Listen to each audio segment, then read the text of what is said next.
Hello everyone, this is Jack with the Book Club from Hell, and before we start this episode, I would like to make a brief announcement. We have chased meaning away. In its place grows the tower, always expanding and leaving blissfully fulfilled employees in its wake. I am a doctor who specialises in souls. A potent advertising slogan leaves ripples in the world of the spirit. Love is remembered. Maybe S was responsible for everything, but who else do I have? Blending Franz Kafka, Mikhail Bulgakov, Jacques Ellul, and Stalker Shadow of Chernobyl, Tower is a search for meaning in a world no longer organised for humans. So goes the blurb for my upcoming novel, Tower, to be released in November 2023 and available on my website, www.jackbc.me. That is, www.jackbc.me. Thank you. Jack. Levi. The Book Club from Hell.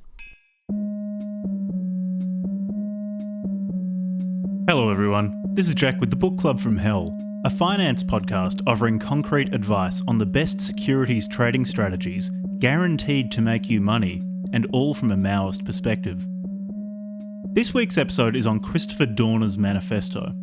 Christopher Dorner was an officer in the Los Angeles Police Department who, having been fired from the department in 2008, declared war on it in 2013 and, in the course of this war, killed 5 people, 2 officers, 2 civilians, and, cornered by the police, finally himself.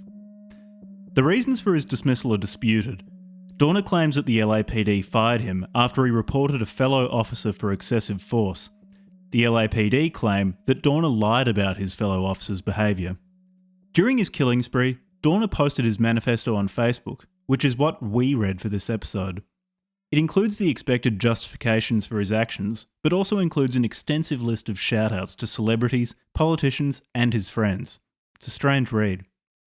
Speaking of shoutouts, I'd like to give a shoutout to the bands The Aftermath and Deviant Process, 2 bands that Artichoke, from this podcast's Discord server, plays bass in. The Aftermath is highly technical death metal / grind that sounds kinda like a bunch of Cryptopsy songs being played at the same time at double speed, while Deviant Process is jazzy progressive metal. The links to both bands' bandcamps will be in the description of this episode.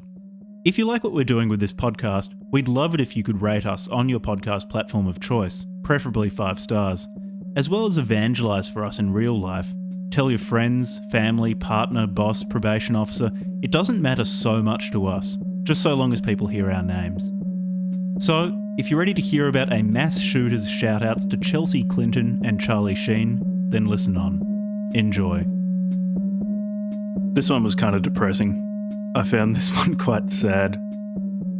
Yeah, the manifestos of mass murderers and serial killers tend to get my mood down a little. They tend to make not surprisingly. Like shit. Yeah. Okay, so within the pantheon of mass shooters and their manifestos, Dorner is more sympathetic, at least in terms of how he comes across in his manifesto, than, for example, Elliot Rodger, who came across as just a little weasel. Yeah, for sure. He's definitely not a complete piece of trash. No, he's a little Weasley, but not Elliot Rodger will always be the king of the weasels. Yeah, he's definitely the reigning champion of the like bottom of the barrel of mass shooter manifesto authors. Yeah. Chris Dorner, we can go into how he comes across in the manifesto in more detail after we contextualize this a bit by saying what he did. It was a bold move, what he did, and what the manifesto is justifying. But one thing that really comes across in the manifesto and reading a little bit about his life is that he was particularly sensitive to people in positions of authority over him not believing him when he said that something bad was happening. Yeah. And of course no one likes it, but when I say Chris Dorner was particularly sensitive to it, I mean he was declare war on the LAPD and start murdering police officers sensitive. Yeah, it's definitely which is an extreme. 99th percentile sensitivity. Yeah. Beyond 99th that character trait. Yeah. So So we're going to talk about Chris Dorner's backstory, and I'll give a little hint about why we're talking about him today, what he did, and then also use some of the stuff he talks about as a jumping off point to talk about some interesting questions. So, not to bury the lead too much, I'm practicing not burying the lead. Chris Dorner was an American police officer in the LAPD, Los Angeles Police Department, and in 2013 he committed a series of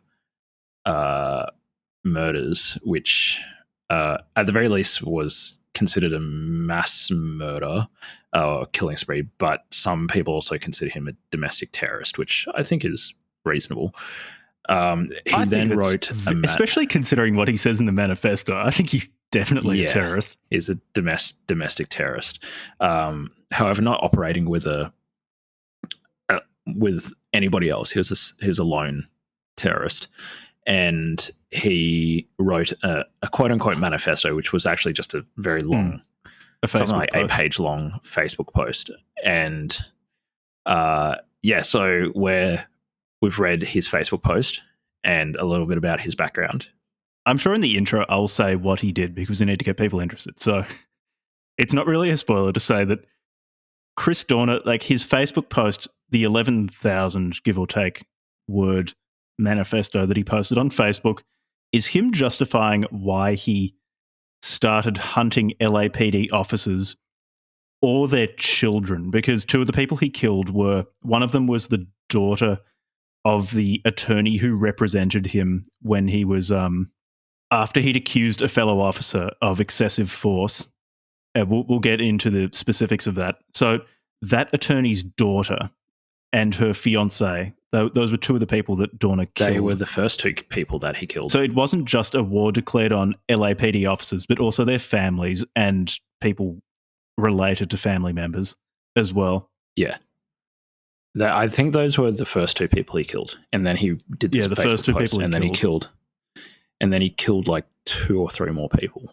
And yeah. He killed 4 in all, yeah. So he killed 2 non-police officers and then 2 LAPD officers and then himself.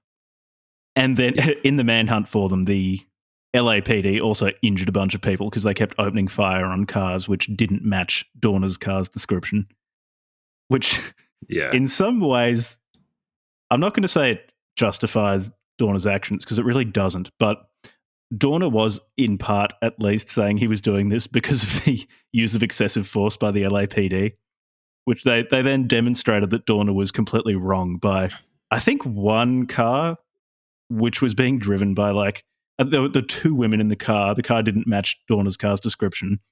There was like a 74-year-old woman and her 40-something-year-old daughter, and they shot it 100 and something times just to make sure.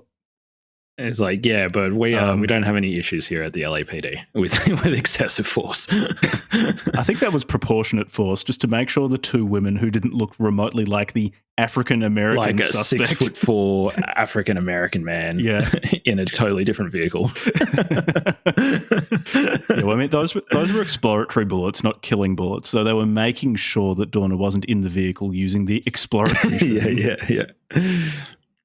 I believe that's a very common tactic amongst the LAPD. We'll just fire some exploratory rounds into this civilian car. Yeah. They might have accidentally loaded dangerous rounds rather than exploratory rounds into their pistols, and that might have been the problem. It's an easy mistake to make. They're like exploratory insofar as they were etched with little pictograms of Dora the Explorer.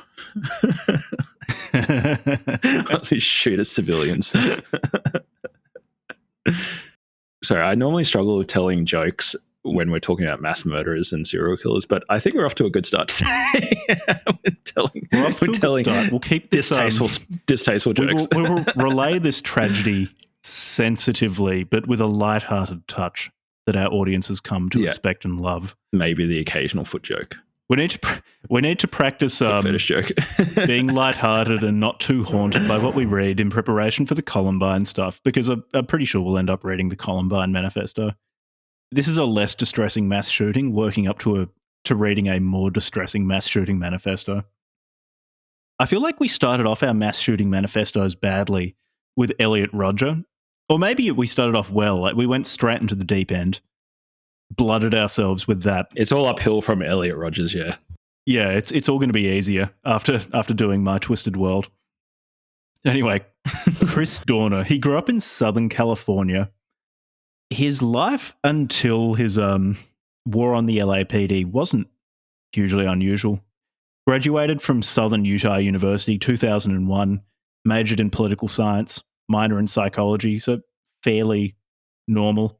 And when he was a teenager, he decided that he wanted to be a police officer. So this wasn't something out of nowhere. He wanted to be a police officer for quite a while. And he was a Navy Reserve officer, actually, for a while. And this is important in the manifesto because I'm assuming it was there that he learned how to shoot well.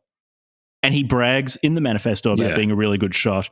And part of the, I suppose, PR campaign hyping up his mass shooting in the same way that I'm hyping up the book I'm releasing using this podcast. Exactly the same way. Yeah, he was doing his PR campaign, generating some interest in his mass shooting by, among other things, sending a box of a parcel to, I think it was Anderson Cooper at CNN. Yeah, it was Anderson Cooper. Yeah. Sent him like a parcel with a DVD talking about why Dorner's doing what he's doing, and a little medallion with all these bullet holes in it, and a note saying like how far away he shot this medallion from to demonstrate that he's a really good shot. Anyway, so one minute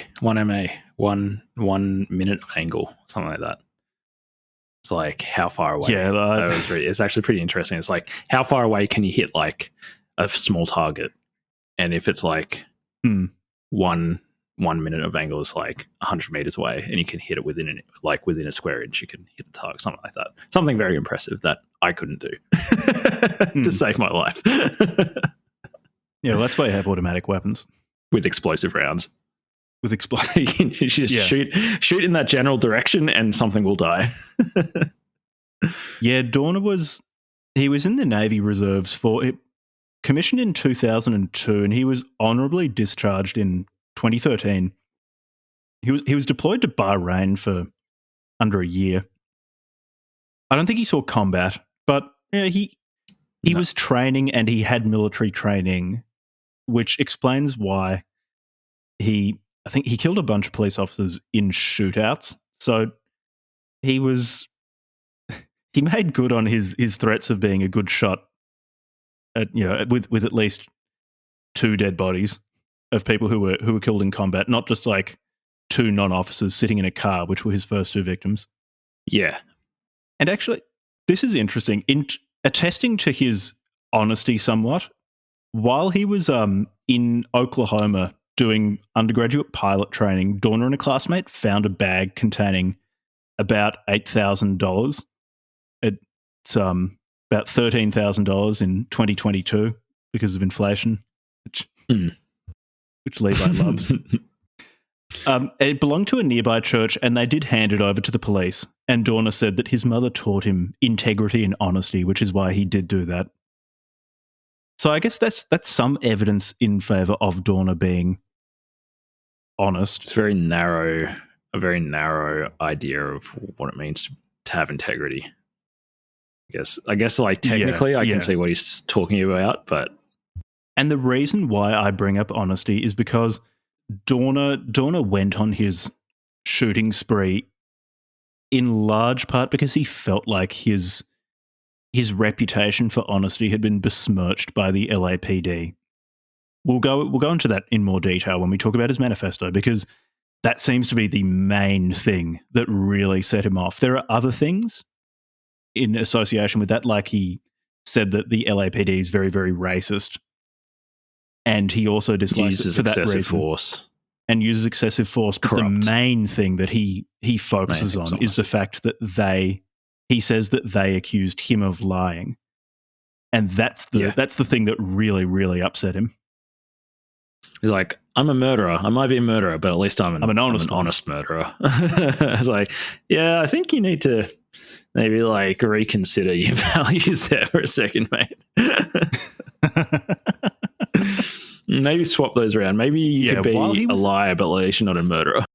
but not murder people. Yeah, I would Yeah, prefer that. maybe. I think that's Yeah, no. Would you rather be friends with a liar or a civilian murderer and domestic terrorist? I think it's particularly the domestic terrorism stuff, because I mean we can go over the definition of once listeners have a better idea of what he did when we're properly talking about his manifesto, we can bring up whether he was a terrorist or not. But I think he really was. Like, quite cleanly fits within the category of terrorist. Anyway, he joined the LAPD while he was a naval my only reservist. thing with yeah. my I guess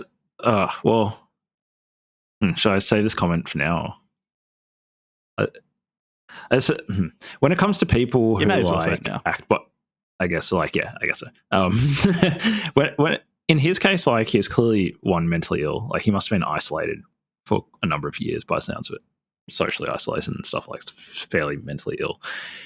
And he didn't, like, I guess, no, I think, like, no, he was a terrorist. I guess, because it was, like he says specifically in his notes that, like, he's trying to terrorize people, like the LAPD. He was, well, basically, he released a list of 40 police officers and was like, said, I will kill these people unless the LAPD does what I want. It's like, that's just terror tactics.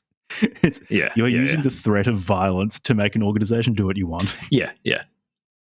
What set this episode off is that Dorner was paired with a fellow trainee, Teresa Evans, to complete probationary training.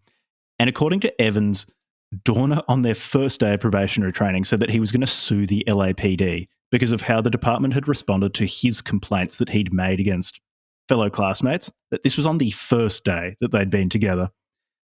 Which does say to me that, again, we just don't know enough about the situation to really say one way or the other.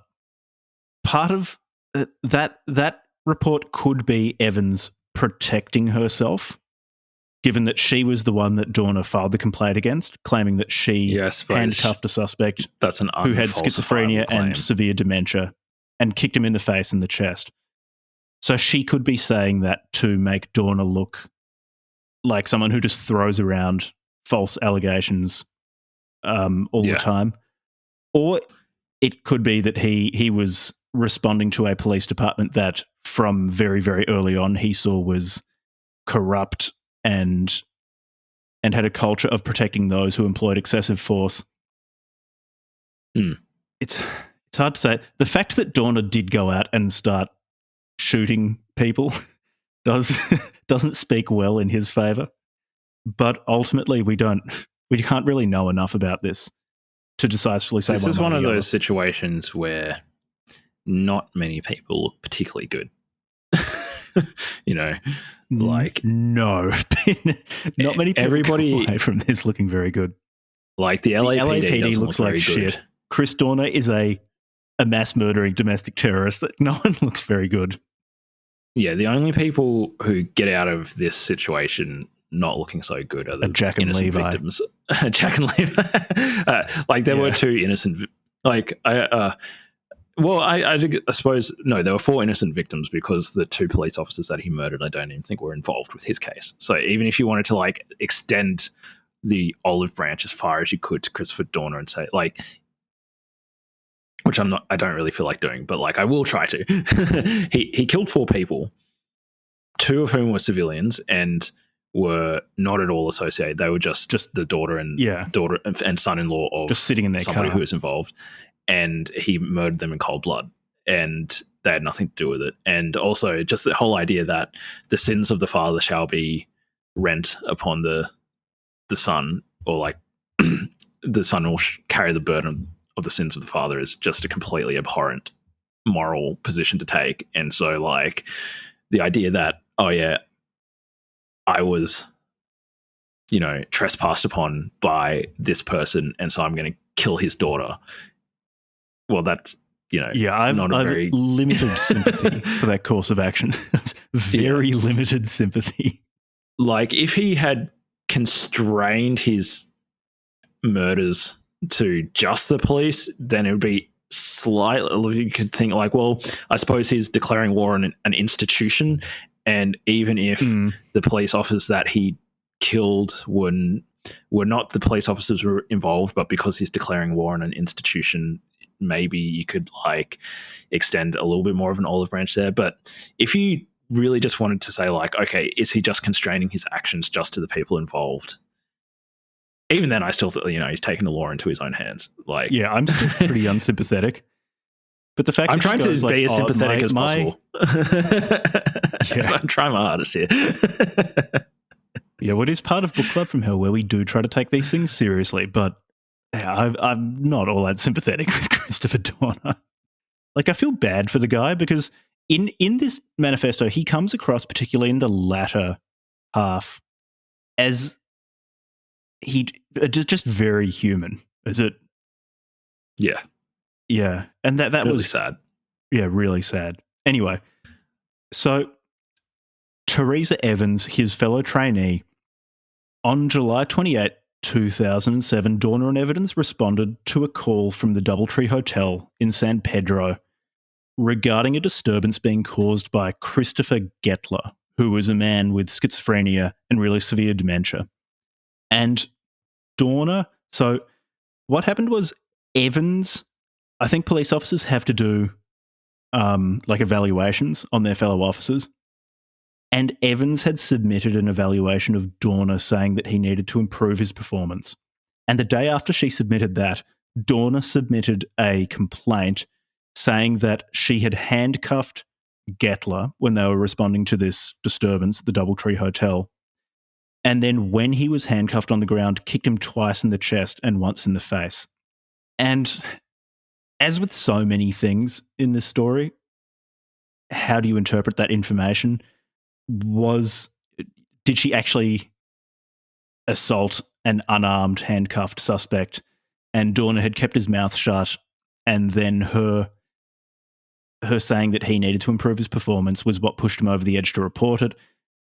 Did she actually not kick him, and he made a false report against her as retaliation for her not evaluating him well? It's really hard to know. Because also the LAPD investigation of the case, and they investigated Dorner's complaint, and during the course of this investigation, it lasted 7 months, Evans was on desk duty. And this is interesting, actually. She wasn't allowed to earn money outside of her LAPD job. Not really sure why that was part of her probation. Presumably you're allowed to earn money outside, like you're allowed to, I guess. I thought that was really fucking weird. Do some freelancing police work on the side, or security work maybe. But that's just an incidental detail. That's just something that struck me as very odd. But not security work, just like earn money in some other way. Anyway. Yeah. Anyways. Yeah, so this investigation eventually found that she hadn't assaulted the suspect in the way that Dorner claimed. And the evidence for it was really inconclusive, in part because a lot of it relied on witness testimony from Gettler, who, as I said earlier, has severe dementia.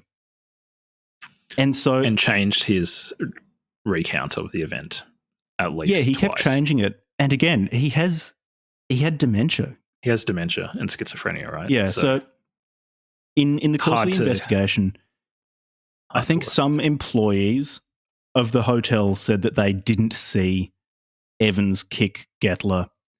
Yeah. Gettler himself at some stages, I think he was treated for facial injuries on the day that he was arrested, but he didn't mention anything about being assaulted by a police officer.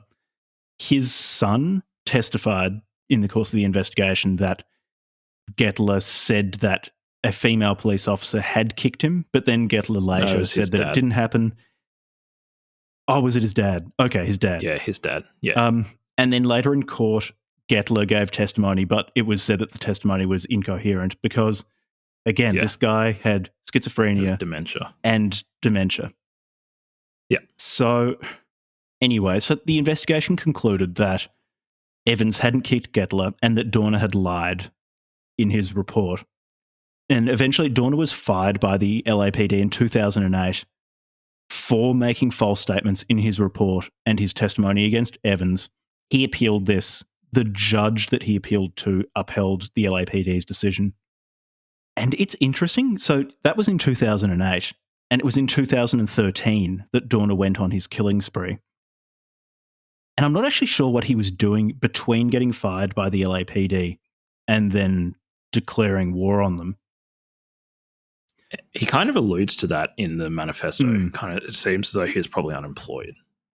Yeah. He wasn't able to. He doesn't say openly, find but another job.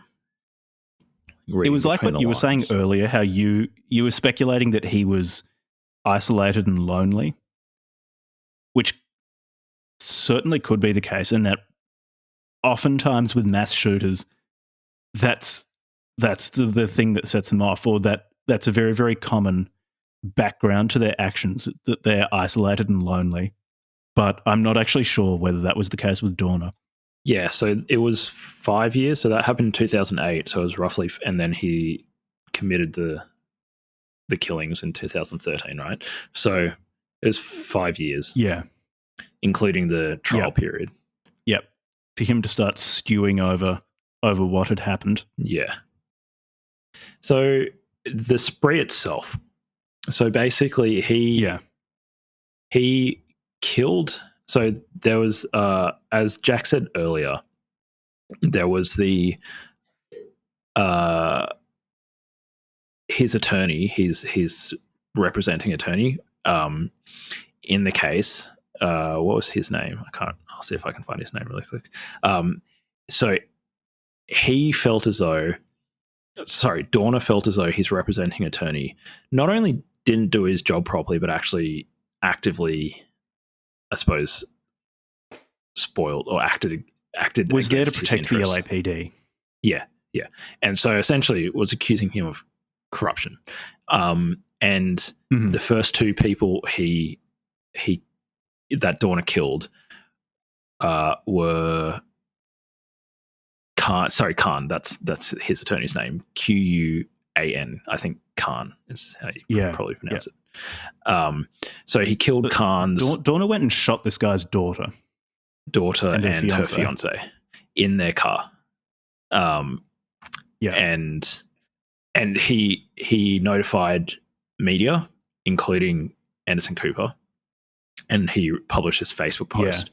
How about we go through it in terms of what he did on, like, day by day, because it was on. Yeah, I suppose it was pretty kind of clustered pretty close together. So that's very much, because it was February 1st.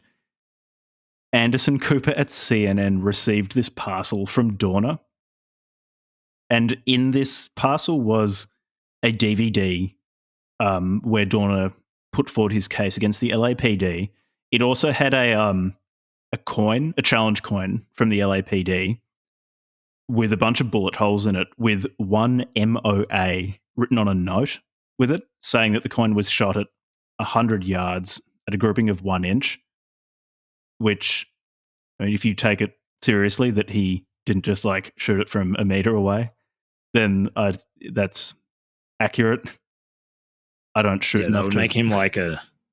I think that's very impressive. I think that's like a very, as far as I can understand, like that's very high degree of proficiency with a rifle. And then it was on February 3 that he went and killed Monica Khan, so Khan's daughter, and her fiance, Keith Lawrence. And they were shot dead in Lawrence's parked car outside their apartment complex. And then it was on the 4th of February that Dorner posted his manifesto that we read for this episode on his Facebook page.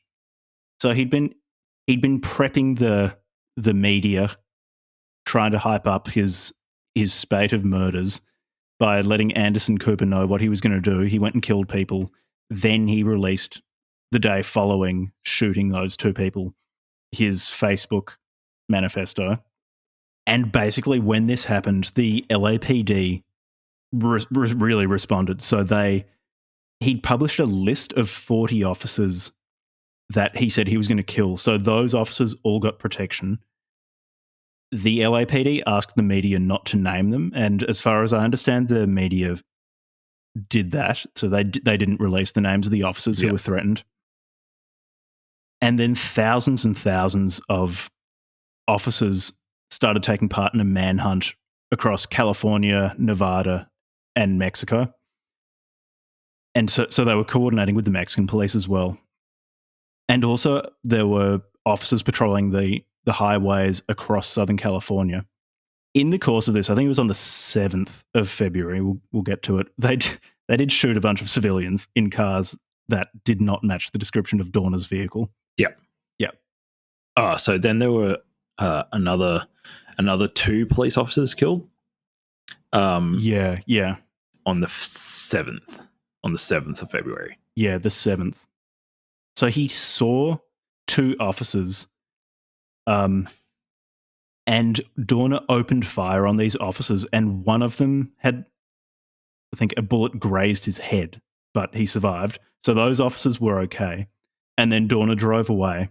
Then in Riverside, 2 more officers, about 20 minutes after Dorner had shot at 2 other officers, they were ambushed while they were in their patrol vehicle at a red traffic light. One of the officers died, and the other one had to get surgery, went to hospital, but did survive. Dorner then tried to steal a boat in San Diego and told the boat's captain that he was going to go take the boat to Mexico. But this mustn't have been successful for whatever reason. Dorner didn't escape to Mexico. Then someone else found the burning remains after that of Dorner's vehicle, a 2005 Nissan Titan. Yeah, dark grey.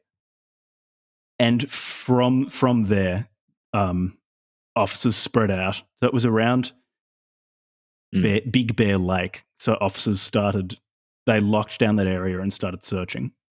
This was on February 7.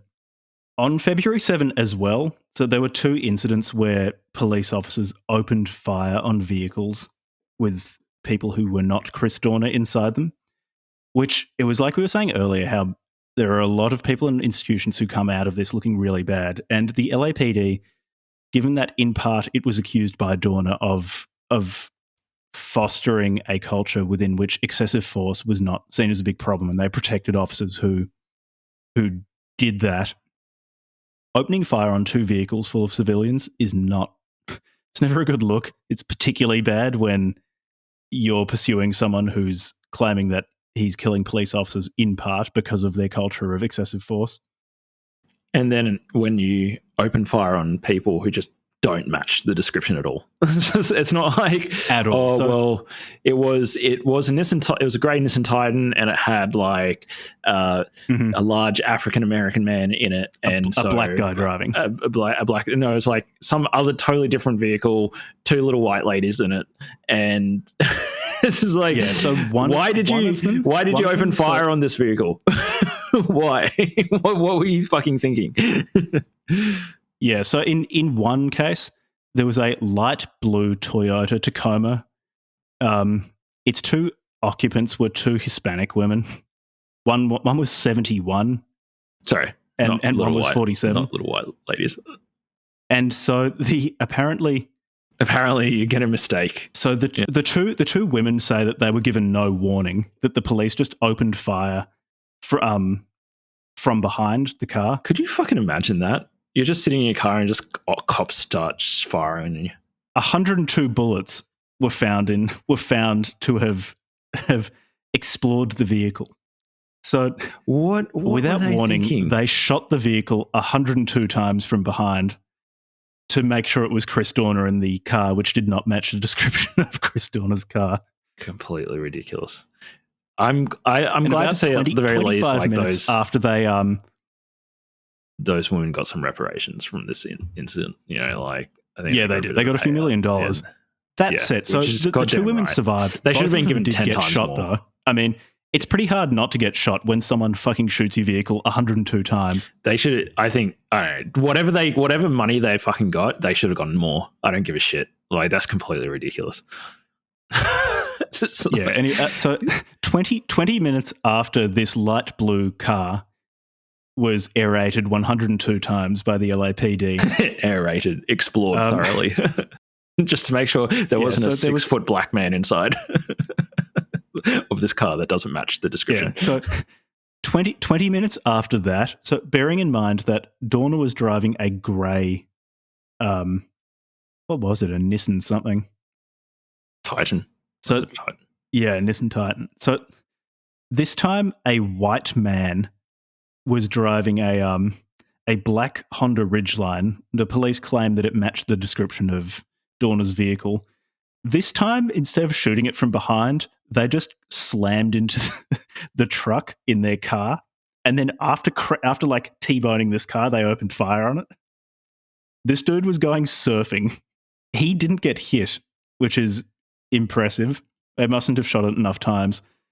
And so, yeah, it's just not a good look when you start attacking vehicles which don't match a description of the vehicle that you're meant to attack, driven by people who do not match the description of the man that you're trying to apprehend. Anyway, so yeah, okay. The two women who got shot, their car shot 102 times, got 4.2 million in a settlement. And the white guy who got his car rammed and then got shot at got 1.8 million. So that was all on February 7. February 7 was a very busy day for the LAPD. They were making sure that those people weren't Eric Dorner. Chris Dorner, sorry, not Eric. So to give as much leeway as I possibly can to the LAPD, both Honda Ridgelines and Toyota Tacomas are utility vehicles, like the Nissan Titan. They're all utes. So it's not like it was a sedan or a hatchback and then like a ute or something. It wasn't completely, at least they were the same class of vehicle. So I suppose an officer, I don't know, just very hyped up on wanting to find a mass murderer. I suppose like just being really generous, like, okay, fine. He, in the heat of the moment, they mistook the make of a utility vehicle. Mistook a blue vehicle for a grey vehicle. Grey vehicle.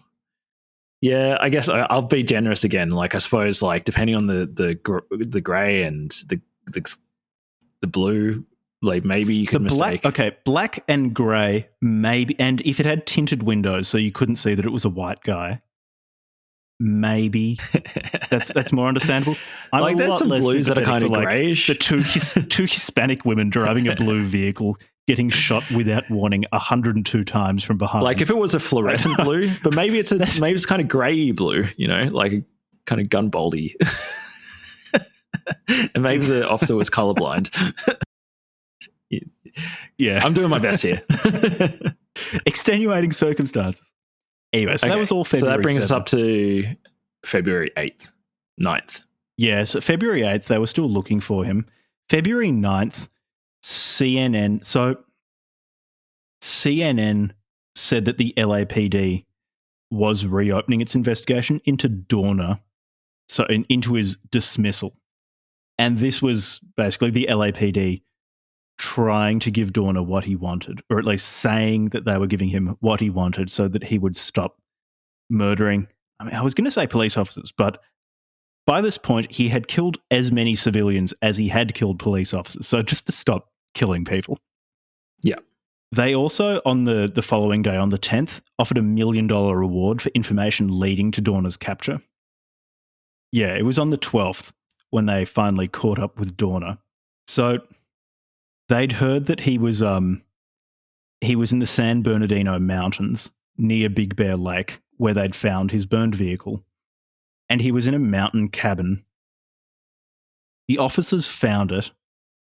And so Dorner opened fire from the cabin when officers approached. So they fired tear gas into the cabin and he wouldn't come out. So then they're called pyrotechnic tear gas canisters. I don't actually know what those are.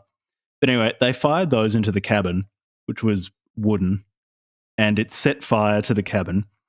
This does seem to be something that American law enforcement does quite regularly, where they fire They fire burning things into flammable buildings and then accidentally set fire to the buildings and kill the people inside. It's like, whoops.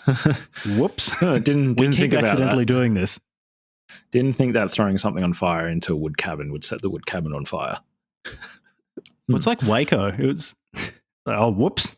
But to be honest, I wouldn't be surprised if they did it on, like, it's not conclusive. Like, I think I wouldn't be surprised if they did it on purpose. At least in this case, so Waco is very different. But in the case of Dorner, he was like, they were already shooting at him. Like, they were already trying to kill him and he was trying to kill them. Like, okay, they set fire to his cabin and he shot himself, or at least they say they heard a gunshot. So he probably killed himself. Yeah. I don't find it that bad. Like, you kill him in one way versus another. They were already trying to kill him and he was trying to kill them. It's like, okay, so they set his cabin on fire. Yeah, it's not that big a deal. I don't think. I mean, like, he was going to die. The moment that he decided, the moment he made up his mind to go about doing what he did, he signed his death sentence. It was just a matter of how long. He also, in his manifesto, said that he was fine with dying. That he didn't mind. Yeah. Which is pretty common. I think you kind of have to make that decision if you're going to become a mass murderer. You have to be like, all right, well, this is me done. Like, I don't think anybody gets into that game with the delusion that they're coming out the other end. They're just doing as much damage as they can whilst they're still around. It's like, it's like it's not a long-term destructive strategy, thing to do. it? Yeah. It's a high time preference activity. Extremely high time preference. Yeah. So that's Chris Dorner's story. That's what he did. But his manifesto does shed light on his motivations, or at least what he publicly wanted to say his motivations were. His manifesto is interesting. And it's a whole lot easier to read than My Twisted World. One, because it's a lot shorter, and two, because there's less... Okay, there's quite a bit of... It's quite self-indulgent. There's a lot of self-pity. It's very self-pitying, but it's not as bad as Elliot Rodger. No, and he's not as dislikable. No. He's not... It's a different flavour of... I still can't say that I'm terribly sympathetic to Chris Dorner, but kind of I do feel bad for him. I mean, like, his chosen path of action was pretty bad. Definitely probably the worst path of action he could have taken. It's not a good solution. No. But I think so we'll get to it, but the last third or something, the last couple of pages just kind of really humanized him, and I just, on some level, I did feel I felt at least I'd say I felt sorry for the person who ended up deciding to take that course of action. But then once he decided to take that course of action, you think, okay, well, I can't really feel sorry for you at that point. It's particularly when he started giving shout outs to his friends that I thought, oh, this is a human being. Yeah. So I would say it's largely broken up into, like, at a high level, like, two parts. Is like basically him explaining why he did what he did and why he's doing what he's doing, like the background and his perspective, and a bit about, like, his upbringing. And then there's the latter part where he just gives shout outs to his friends and President Obama. Which is really weird. Oh, he gives a lot of shout outs. That was the bit I enjoyed the most. It was just like mainlining America when it's just shout outs and pop culture references. Yeah. That's just the most American thing ever. Just like give pop culture shout outs to, like, TV, to, like, and not even like worthwhile people to shout out. Like, was that but it was like some reality TV show people, and, like, Michelle Obama, Chris Christie, Hillary Clinton. Anyway, we get to that bit when we get to it. Start with, how about I read out... Did he shout out Charlie Sheen? I think he shouted out Charlie Sheen. Oh, well. Yeah. How much he loves Charlie Sheen. 2.5 minutes. I think with this, for people who are tossing up whether to read this or not. Reading the second half is worthwhile because that's just the most bizarre bit of a guy in a manifesto describing why he's going to start hunting LAPD officers, giving Charlie Sheen shout-outs and things like that. That's the most surreal part. Yeah. But how about I read a quote from the beginning, which really sums up his motivations. It's from right at the start. I know most of you who personally know me are in disbelief to hear from media reports that I am suspected of committing such horrendous murders and have taken drastic and shocking actions in the last couple of days. You are saying to yourself that this is completely out of character of the man you knew, who always wore a smile wherever he was seen. I know I will be vilified by the LAPD and the media. Unfortunately, this is a necessary evil that I do not enjoy, but must partake and complete for the substantial change to occur within the LAPD and reclaim my name. The department has not changed since the Rampart and Rodney King days. It has gotten worse. This basically sums up his motivations. So, a subordinate reason for his shootings is the culture of racism within the LAPD. But it seems to me that more important to Dorner is the fact that the LAPD has besmirched Dorner's name. He spends a lot of time talking about how important reputation is, how important one's name is, and the fact that the LAPD, by saying that he lied in the report about Evans assaulting a suspect, that the damage to his name that entailed and the fact that he was fired justifies what he's doing. That's how he says, I don't enjoy it, but I have to do this to clear my name. Also strange how in this one paragraph, he says that he needs to complete these actions to clear his name, but at the same time, he's aware that the LAPD and the media will claim that he's a bad person for these actions. Those two things to me don't seem to go together. I mean, you can't have it both ways. You can't be carrying out a mass shooting spree to clear your name while also acknowledging that the media and the LAPD will say that you're bad for carrying out these actions, which apparently will clear your name. Yeah, and like I don't come to mass shooters for coherent thought, but those are only a few sentences apart. Like that's particularly bad. Yeah, whenever I'm thinking like, how can I improve my thinking today? I need some like really like high-powered mental models. Like just go and read mass shooter manifesto. Yeah, no, you're not going to find coherent, clear thinking in a mass shooter's manifesto. Or maybe actually, you know what? If we do end up reading a mass shooter's manifesto that is clear thinking and well thought out and coherent, that would actually be scarier. Well, that'd be so he creepy. wasn't a mass shooter. The Unabomber's manifesto is like diet ALOL, but it's not complete nonsense. I still think it's fundamentally flawed, but it's not complete garbage. So that was disturbing in that I do think he got some things right in that. However, making the leap from viewing technology as an inhuman force that is taking over the world independent of human needs and I will mail people bombs is that's more difficult. Always a bit of a jump.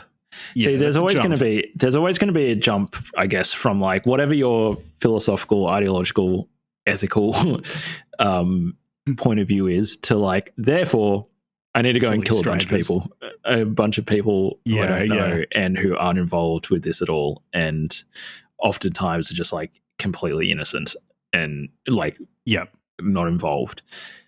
I'm not convinced yet from all the manifestos that we've read that there's ever really a sensible way to make that jump. Anyways, with regards to Dorner, it never occurred to him that maybe in terms of like quote unquote clearing your name, that perhaps being mislabeled like a liar amongst a culture and an institution that apparently you don't respect anyways is a lot lesser evil than being known amongst hundreds of millions of people as a mass murderer. He didn't like perform Yeah. that calculus. So it's like, well, maybe that is the case, but that's a lot less bad than being seen as a They're not merely somebody being identified as a mass shooter, but by being incontrovertibly a mass shooter. and then claiming it. Yeah. So, but again, you don't go to these sorts of texts for coherent thought.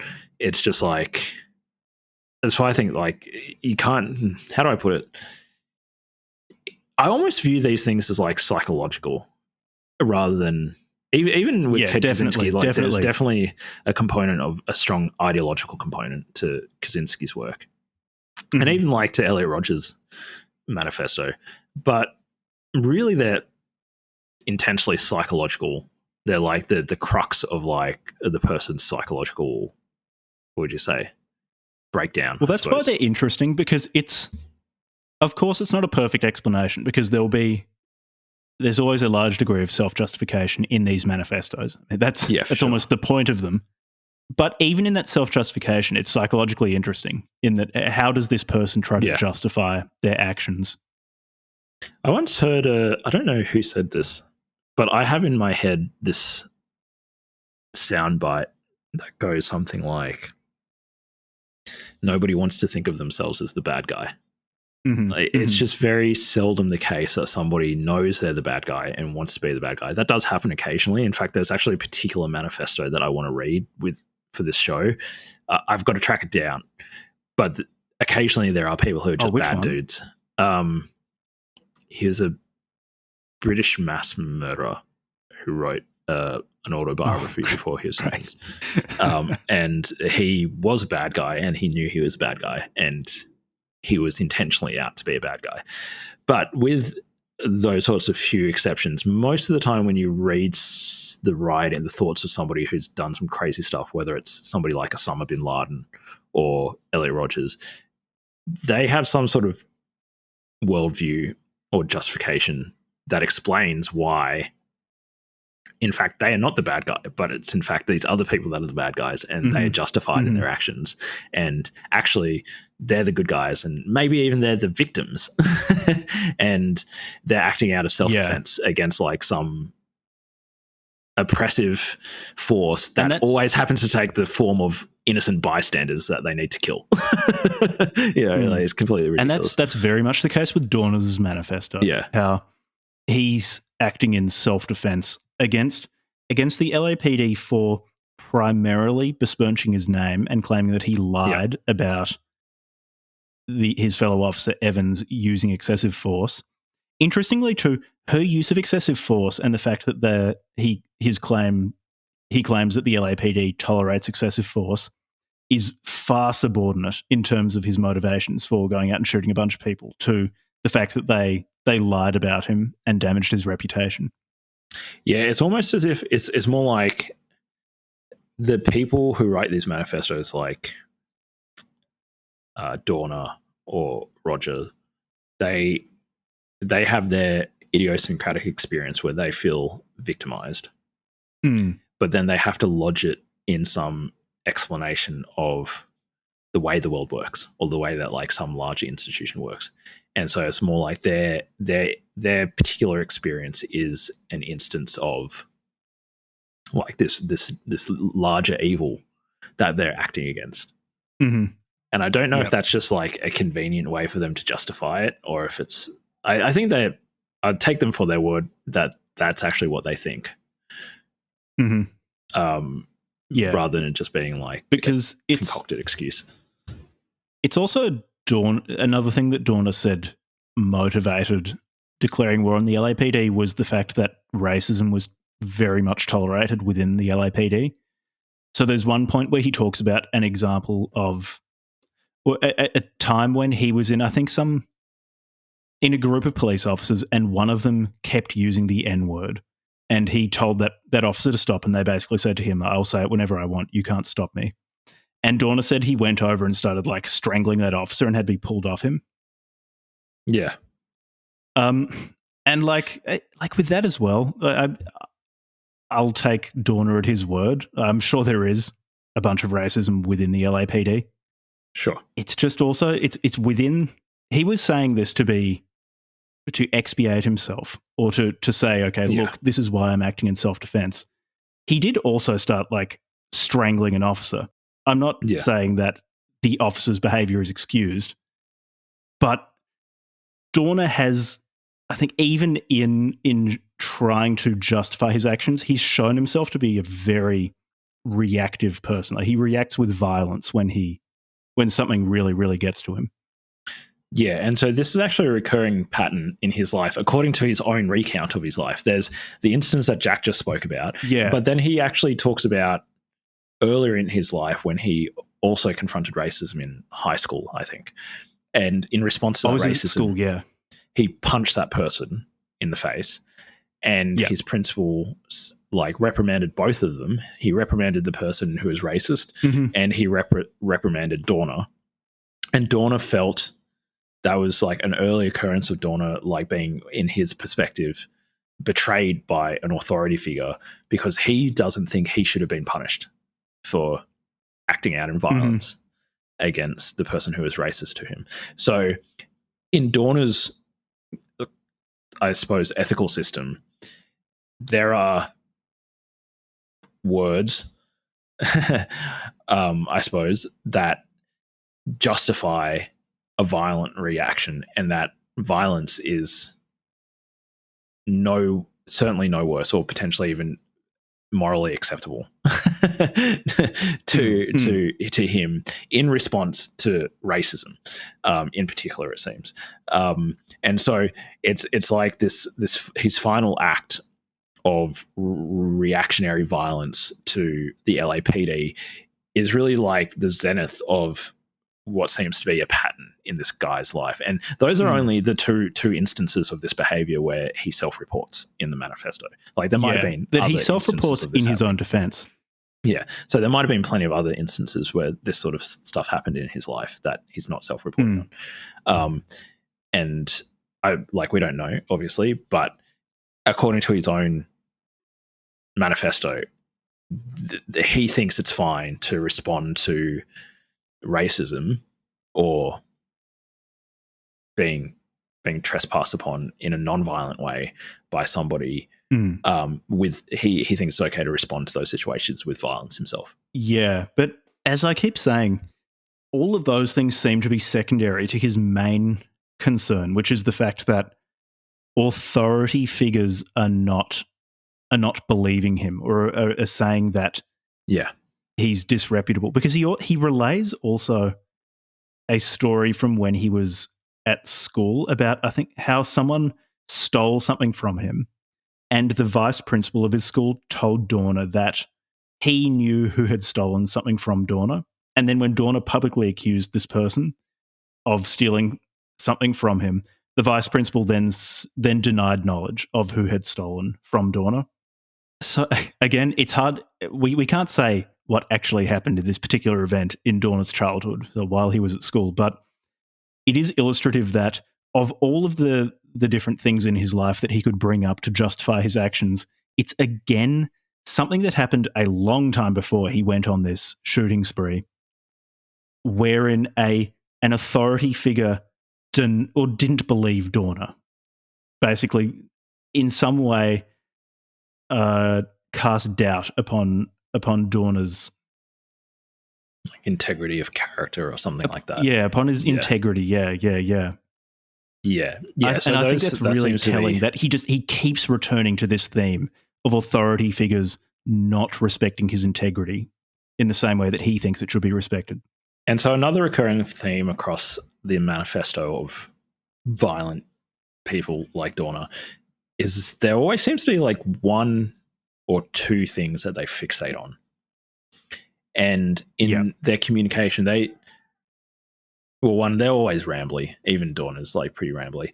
But it's like they're trying to... Even Dorner. This is extremely rambly. But Levi, the last half of this is him giving shout-outs to Charlie Sheen and Hillary Clinton. This is so rambly. And Chris Christie. It's pretty rambly. But they fixate on like a couple of things. Dorner fixates on the integrity and honesty thing and like the racism thing. And positions himself as a victim of racism and a victim of authority figures that don't, in his view, act appropriately and then compromise Yeah. the perception of his integrity and honesty in the eyes of others. And so they obviously, like, if you're fixated on this thing and you think it justifies killing innocent people, then you're going to keep on relaying that to your audience in your mind. And I suppose they must think that, like, Dorner must think that when other people read it, they'll be like, oh, okay, yeah, that makes sense. I understand now why you chose to go and kill those two innocent people. Like, as if them explaining this moral precept and fixating on it and, like, coming back to it again and again will exonerate them in the eyes of the people reading their manifesto. Yeah, yeah. One thing that also struck me in this manifesto is that Dorner believes very strongly in the idea of a police force and is also extremely patriotic. Extremely patriotic. Part of the motivation too is that he feels, so he wanted to be a police officer from a fairly young age, from when he was a teenager. The fact that the current management of the LAPD is mismanaging an institution that he really believes in also seemed to really, really get to him. Yeah. And it was the LAPD in particular. Yeah, the LAPD particularly. Like, he talks to other police units, I suppose, or like, yeah, police units, I'll just say. And he says, don't get involved. This is just directed towards the LAPD. Like, I don't care about these other units. Yeah. It's when he's talking about civilians, he says, don't render assistance to downed LAPD officers because they'd never do the same for you. They'd just laugh about your death and get extra overtime pay, the suffering that it'll cause your families, and then brag about all the money they'll get from overtime, and then share photos when it comes to working on your case on WhatsApp or whatever messaging they use. Yeah, and if that's true, that's really fucked up. Yeah, I mean, if it is true, which I wouldn't be surprised if there were elements of truth in those sorts of accusations. Yeah. Maybe whether or not it's systemic or common thing is a separate issue, but I wouldn't be surprised in an institution as large and with a storied history like the LAPD, those sorts of things like were happening in the 2000s. Yeah, that's not good, but again, does it justify killing?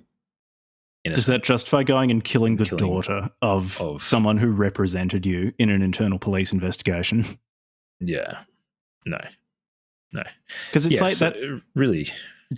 So with all of his justifications for his behavior, they would be, I still wouldn't accept them. They would be slightly easier to accept if he just targeted LAPD officers or something like that. So if he targeted the institution, which he didn't, that he said he was targeting, but the fact that the first two people he killed were, one, it was the daughter of an attorney who represented him in an internal investigation, and her fiance.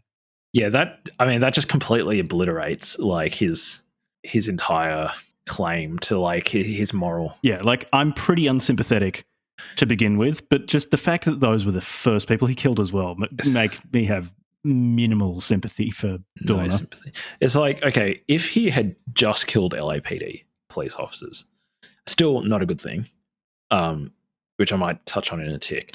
But yeah, it's like, dude, you killed an innocent person who had nothing to do with this.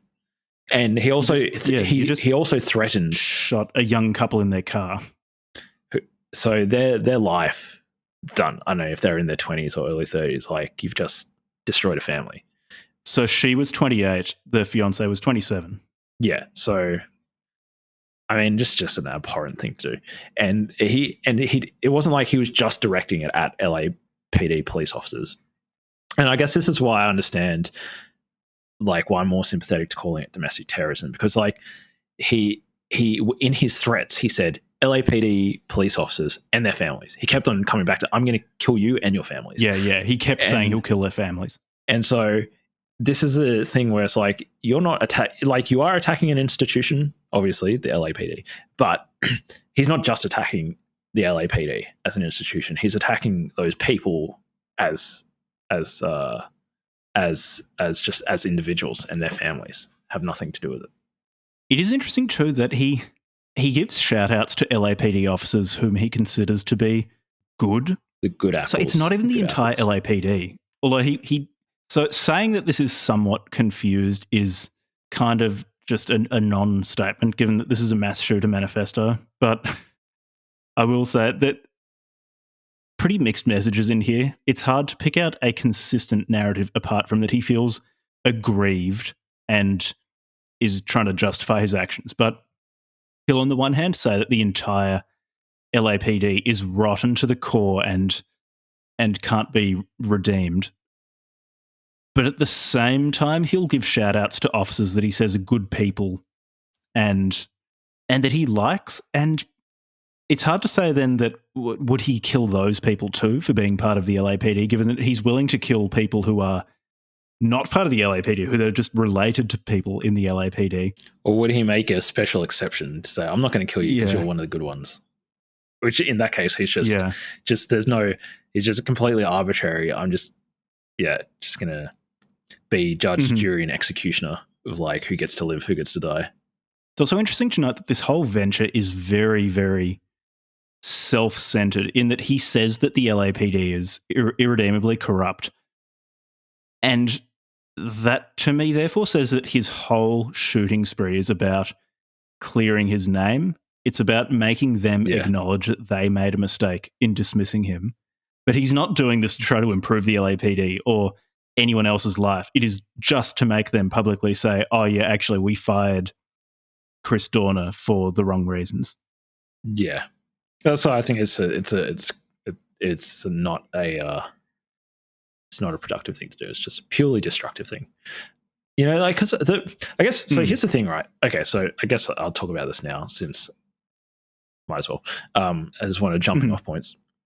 There must be a time in the corruption of a society where like citizens need to take action against a corrupt state.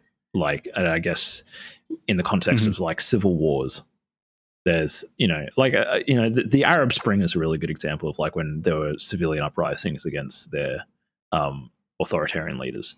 And I mean, obviously, like history is littered with these sorts of events. And so even within the framework of like wanting to have a civil society, most, I think, you can have a reasonable discussion about at what point, where do you draw the line when like the institutions need to not only be reformed but need to be like actively resisted. Okay, that's a legitimate conversation to have. However, that's very different to what Chris Dorner did. Because here's one of the key things. Like in almost every instance where there has been substantial social reform that's lasted and it's been successful, it's been not almost always, like the non-violence path that needs to be on the book as well. You know, like part of the reason why, so the reason why I'm saying this is because what if I just granted Chris Dorner and I said, okay, Chris, like all the things that you're saying about the LAPD are true and they're very corrupt and they're very racist and maybe they're not necessarily irredeemable, but they're in a very, very bad place and there needs to be substantial reform and all that sort of stuff. There was a path open to him where he could have become an activist, a non-violent activist. And for those 3 or 4 or 5 years where after he was discharged, where he could have taken action as like a civil protester and like raised awareness about the corruption in the police force, about instances of racism. And a good example, he talks about Rodney King. So for people historically who don't know, during the 90s, there was the LA riots that were, I think, like largely precipitated by the release of this footage of this man named Rodney King, who's a black man who was severely beaten. He was pulled over and arrested by police officers. And then he was just like pummeled. Like the video is it's quite disturbing. And that was published by news media and it just set off like these massive riots, this massive race-based riots. Very, very destructive. And you could say like, sure, okay, like there's an instance they where killed like 60-something people as well. Yeah. And Rodney King then became like an activist or whatever after that, and you know, a bunch of other people. And in response to a lot of these, like whether it's a Trayvon thing or whatever, people become activists but they often, most of the time, like the people who make real progress, lasting progress, and keep on working at it are the ones who go through the non-violent path of like reform, legal reform, activism, awareness raising, that sort of stuff. And then you get these people who are obviously like just opportunists. They just want to cause destruction or like steal stuff. They get involved in the riots and whatever, and they break into shops and they steal shit from shop owners who had nothing to do with and there's all this destructive stuff. And then there's people like Chris Dorner, or like say some of the other people that we've read, like I don't know, maybe Ted Kaczynski. You could even grant Ted. You could say, all right, Ted, like all the things that you're saying are true about society. Society's in this really bad position, but you chose not to like go about any sort of productive way of like trying to reform it. You didn't even try to like become an activist or like take legal action, go to law school and then become a lawyer and then go and try and reform the LAPD or take legal action against them or whatever. Like you just sat there, boiled away, brooded away for like 4 or 5 years, reinforced your own narrative for yourself, and then like popped off in this just like completely destructive, completely unhelpful. There's not going to be any substantial change with this. All you've done is cause suffering. And yeah, so like, I guess like, how do I put the summary of that thought? I could grant all of the things he's saying as like true and still say like, but the path that you chose to respond to that was the worst of all paths that you could have taken. And therefore, like I have essentially I have minimal sympathy for this guy. You know? Yeah.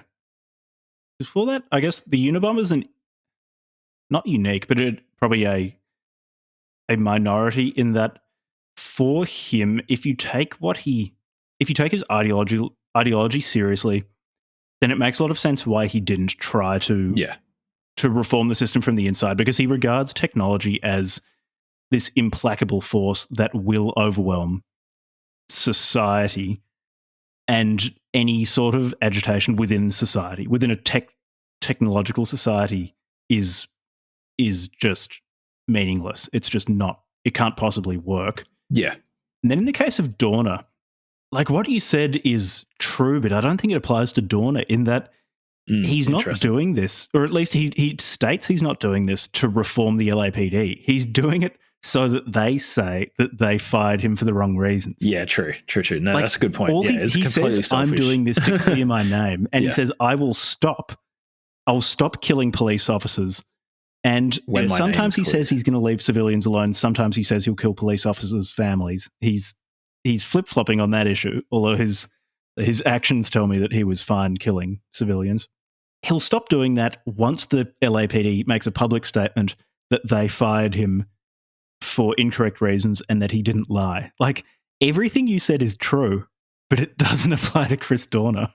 Point conceded. Levi's arguing against the wrong manifesto. You're arguing against someone who's a lot more considered for social change. Like this guy, this is just like an unfair dismissal from work suit gone wrong. It's him like, I will commit terrorist acts until you say sorry to me. Yeah, I suppose in that way, like his demand, or his, what would you say, his complaints about the racism and corruption and so forth of the LAPD are as you said, like he's not agitating for social change. It's almost entirely just selfish, I guess, in that regard. Then, all right, just dismiss everything I said. Fuck it. It's interesting separating out what he's actually asking for and what he talks about, because he talks a lot about racism and excessive force and things like that, which are real problems in the LAPD and in police forces worldwide. Just when you give any group of people sort of a social sanction to be violent, you're going to have these problems. But then like, he talks about all those things almost as a way to get people to agree and go, yep, those are real problems. But it's separate from what he's actually asking for.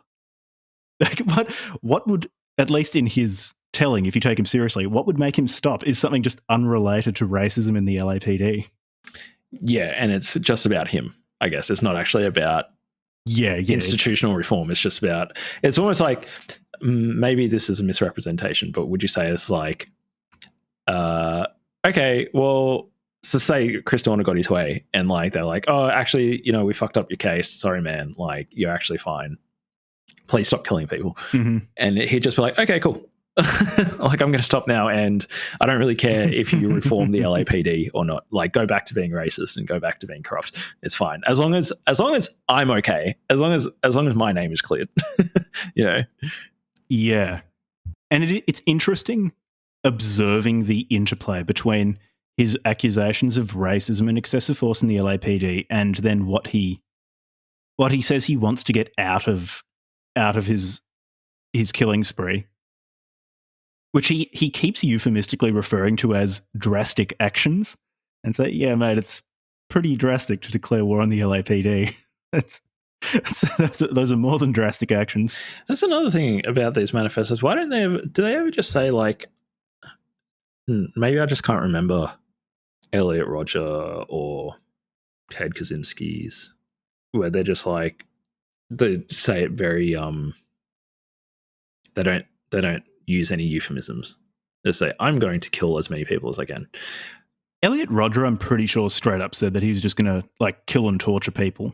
What about this actually? When he's listing his high value targets, because this is what I was saying before, the interplay between is his complaints of racism in the LAPD and then what he wants out of his drastic actions is interesting, because he seems concerned enough about racism in the LAPD to target people who are being racist.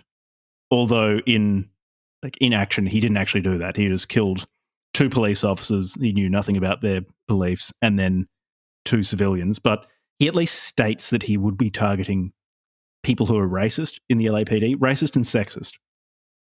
And I'll read out some of those things. So I quote, to those black officers in supervisory ranks and pay grades who stay in South Bureau, even though you live in the Valley or OC, for the sole intent of getting retribution towards subordinate Caucasians officers for the pain and hostile work environment their elders inflicted on you as probationers and novice P2s. You are a high-value target. You perpetuated the cycle of racism in the department as well. You breed a new generation of bigoted Caucasian officer when you belittle them and treat them unfairly. Those Hispanic officers who victimize their own ethnicity because they are new immigrants to this country and are unaware of their civil rights. You call them wetbacks to their face and demean them in front of fellow officers of different ethnicities so that you will receive some sort of acceptance from your colleagues. I'm not impressed. Most likely, your parents or grandparents were immigrants at one time, but you have forgotten that. You are a high-value target. Those lesbian officers in supervising positions who go to work day in, day out with the sole intent of attempting to prove their misandrist authority, not feminism, to degrade male officers, you are a high-value target. Those Asian officers who stand by and observe everything I previously mentioned other officers participate in on a daily basis, but you say nothing, stand for nothing, and protect nothing. Why? Because of your usual saying, I don't like conflict. You are a high-value target as well. So he goes through a few of these things, and the racism upsets him enough that he says he will be explicitly targeting, or specifically targeting, officers because they are racist, or the lesbians who are being misandrist. But it's still disconnected from what he actually says he wants to get out of his drastic actions. It's still separate. It's also interesting too that, again, it's separate from what he ultimately says he wants, but he does say that he wants the LAPD to be better and to be more in line with the institution of a police force that Dorner believes in, and also to live up to America, because he's very patriotic. Again, though, his actions are not aimed at improving any of these things. They're just aimed at his name. But I quote, America, you will realize today and tomorrow that this world is made up of all human beings who have the same general needs and wants in life for themselves, their kin, community, and state. That is the freedom to, all caps, live, and all caps, love. They may eat different foods, enjoy different music, have different dialects, or speak a second language, but in essence, they are no different from you and I. This is America. We are not a perfect sovereign country, as we have our own flaws, but we are the closest that will ever exist. He repeatedly reinforces that he's very patriotic, and this is not against America. But despite all of the verbal real estate he dedicates to talking about racism, the problems in America, but the ultimate goodness of America, he's not trying to change any of that. He's just trying to make sure that the LAPD apologizes to him publicly. Okay, so there is one. Sorry, there is one point where he says, "quote I am here to make change. I'm here to change and make policy. The culture of LAPD versus the community and honest/good officers needs to and will change. I'm here to correct and calibrate your moral compasses to true north." End quote. So I think like, how do I express this? Like, is special pleading? Is that the way to put it? Well, okay. So I have in particular here, like, a note to talk about his delusions of grandeur.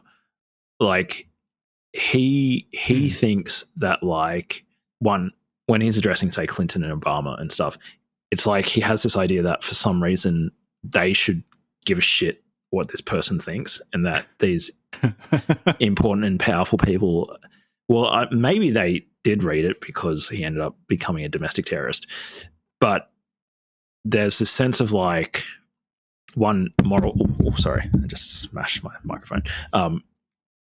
So there's this sense of, like, these people should care and read my thing. I'm morally superior to the LAPD, and my actions are corrective to a corrupt culture, and my name having been sullied is like a symptom of this corrupt institution.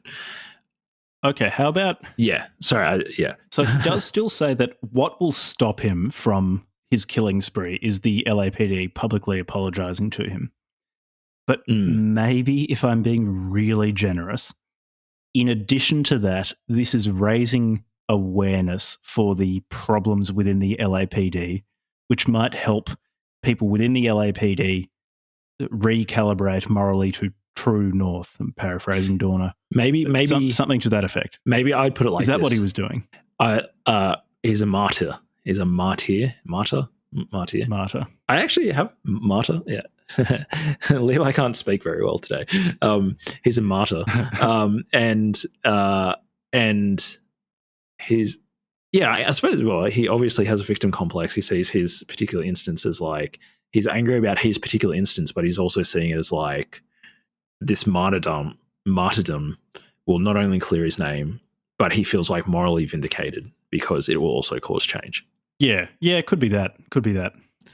I mean, I guess it does seem as though, like, all these people that they seem to understand that, like, their actions on some level are futile to cause the change that they want. Like, and so it's inherently martyrdom what they're doing. Maybe I'm trying to make too much. Sorry, maybe I'm trying to make too much sense out of this man's writings. I'm assuming there's too much sense to be made. I think it's worth doing. It might also be that he spent so long stewing on this resentment that he stopped really distinguishing between the cultural problems at the LAPD as he saw them and his own unfair dismissal. Those things might have just completely blurred together for him. Yeah, I think that's a good way of putting it. Briefly on the bit where he talks about his methods. So he says, because of his deep understanding of LAPD protocols, they're never going to be able to find him. They're never going to be able to catch him. He's just going to keep killing them. And the only way they could possibly end this is by saying that they dismissed him unfairly. And it's just some of the claims he makes are pretty extreme. So I quote, "The violence of action will be high. I'm the reason TAC alert was established. I will bring unconventional and asymmetrical warfare to those in LAPD uniform, whether on or off duty. ISR is my strength and your weakness. You will now live the life of the prey. Your IDs and homes away from work will be my AO and battle space. I will utilize every tool within INT collections that I learnt from NMITC in Dam Neck. You have misjudged a sleeping giant. There is no conventional threat assessment for me. JAM, New Bath Party, 1920 Rev, BGE, ACM, AAF, AQAP, AQIM, and AQIZ have nothing on me. Do not deploy airships or gunships. SA-7 manpads will be waiting. As you know, I also own Barrett 50 calibers, so your APC are defunct and futile. There are a bunch of so he's basically just listing like terrorist groups and armies and things like that and saying he's more dangerous than them. SA-7 manpads I had to look up, so it's the NATO name for the Soviet Strela 2 shoulder-mounted surface-to-air missile. So he's saying like, yeah, I'll shoot down your helicopters. I've got a 50 caliber rifle, so I'll destroy your armored personnel carriers. You cannot touch me. I know everything. I'm omnipresent. He's claiming he's going to go full GTA God mode on the LAPD. Yeah, just using cheats. Yeah. Again, this is one of the symptoms coming through in his writing of, like, as I said before, delusions of grandeur. And these moments of his crazy threats and him saying, like, the weapons he's got and how tactically proficient he is or whatever to be a one-man army standing against the LAPD's responses. Yeah, I think he must have been in a very strange headspace because he's simultaneously like saying, strange headspace started shooting. Yeah. Because to me, it just seems like even if you were, let's say you're like really highly trained in the military, wouldn't that actually give you some sense of how futile it is to wage a one-man attack on? So maybe this is all just bluster, just to try to like buy himself some time or whatever. Because I would think that if you were highly trained, you would actually have some sense of just how powerful the domestic, how fucked you would be. Like there is, I mean, maybe like 200 years ago, a one-man band, or like maybe a small group of people could cause like a whole bunch of trouble for the US domestic military or police or whatever you want to call them. But like these days, like this, you're just fucked. Like there's no one man standing against these sorts of the technologies and the size of the police forces and stuff in the US or in any developed country, like in Australia. Could you imagine trying to do this? Yeah, it's just like you just have UAVs on you just instantaneously, like UAVs, helicopters, militarily armed police and like fully like covered in Kevlar and like in armored trucks and stuff. Like you're just fucked. It's not going to happen. Yeah, so maybe he was just talking a lot of bluster just to stir up. And he didn't actually believe what he was saying. How about we go to the most fun part of the manifesto, though, the shout-out section. Shout-outs, yeah. Which is probably about half, almost half the manifesto. He said, shout out to San Marzano, shout out to Moog, shout out to Names, shout out to the Discord. Exactly. That's what he said. he named Namtan or Hiratan, or whatever it is now. Shout out to what was it, Dank Warrior or something? Shout out. He started Dank Enlightenment. Yeah, the Dank Enlightenment. He started shouting out the book club from hell. Fake Gamer Boy. Yeah. Turns out whenever we read a manifesto, the manifesto author shouts out people in our Discord. Yeah, exactly. He gives a shout out to Pavli. Yeah, he starts out, interestingly, though, the shout out section with talking about gun control. This is a pretty good quote. Definitely one of the more ironic shout outs. If you had a well-regulated assault weapon ban, this would not happen. The time is now to reinstitute a ban that will save lives. Why does any sportsman need a 30-round magazine for hunting? Why does anyone need a suppressor? Why does anyone need an AR-15 rifle? This is the same small arms weapon system utilised in eradicating Al-Qaeda, Taliban, and every enemy combatant since the Vietnam War. Don't give me that crap that it's not a select fire or full auto rifle like the DoD uses. That's bullshit, because troops who carry the M4/M16 weapons system for combat ops outside the wire rarely utilise the select fire function when in contact with enemy combatants. So, he on a few occasions talks about how there should be an assault weapon ban in the US. And I guess so if you're being extremely generous, you could say that this is a an extreme form of awareness raising for the dangers of selling people semi-automatic rifles in the United States. Somewhere in there, he made this point about. Yeah, sorry. Can I keep on reading that because I highlighted that entire section for myself as well. Yeah. Go. Like, there's he said, these do not even need to be purchased as easily. Yeah, sorry, I think so. These do not need to be, so with regards to like M16s and AR-15s and that sort of stuff, these do not need to be purchased as easily as walking to your local Walmart or striking the enter key on your keyboard to, quote, add to cart. All the firearms utilized in my activities are registered to me and were legally purchased at gun stores and private party transfers. All concealable weapons, pistols, were also legally registered in my name at police stations or FFLs. Unfortunately, are you aware that I obtained Class 3 weapons suppressors with Class 3 weapons in brackets suppressors without a background check through NICS or DROS completely legally several times? I was able to use a trust account that I created on Quicken, Willmaker, and a $10 notary charge at a mailbox, etc. to obtain them legally. Granted, I'm not a felon, nor have a DV misdemeanor conviction or active TRO against me on the NCIC file. However, I can buy any firearms I want. But should I be able to purchase these Class 3 weapons without a background check and just $10 notary signature on a Quicken Maker program?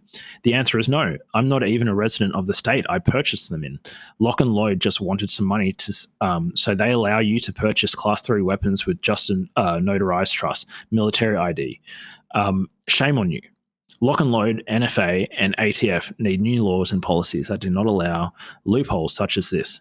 In the end, I hope that you'll realize that the small arms I utilize should not be accessed with such ease that I attain them.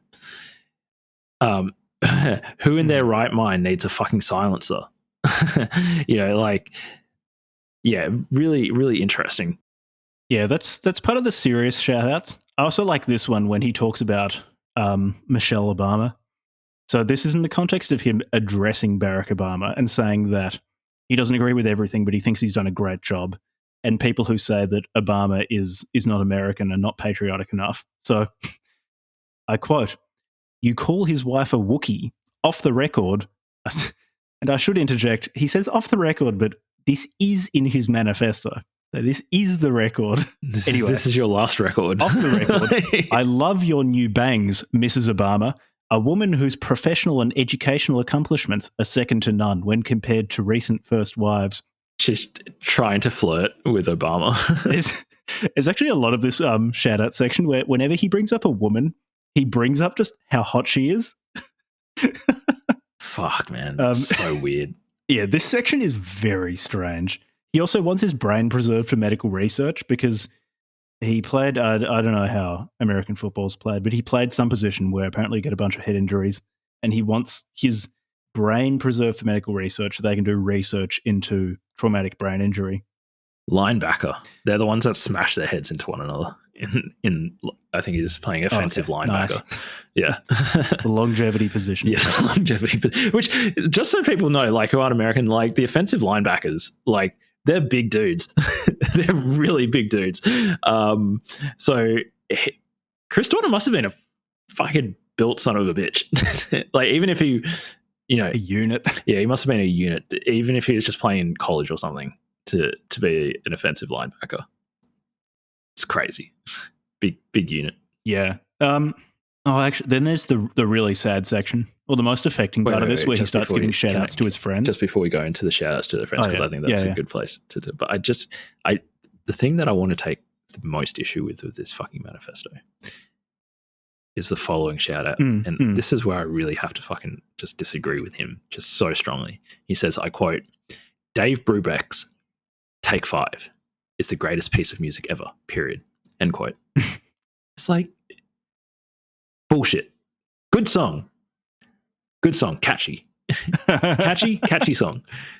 Best piece of music of all time, really. Like, this is your manifesto before you go on a killing spree, and you want to say that Take 5 is the greatest piece of music of all time. Give me a fucking break, mate. This is how I know he was mentally unwell.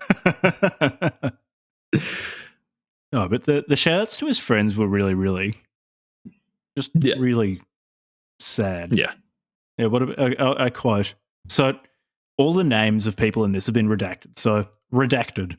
Greatest friend, naval officer, aviator, great father, husband, doctor, and even better human being. I always strive to live my life parallel to your similar values and personal disciplines. Redacted is lucky to have found a man like yourself, and you are fortunate to have married an irrefutable, imperfect woman.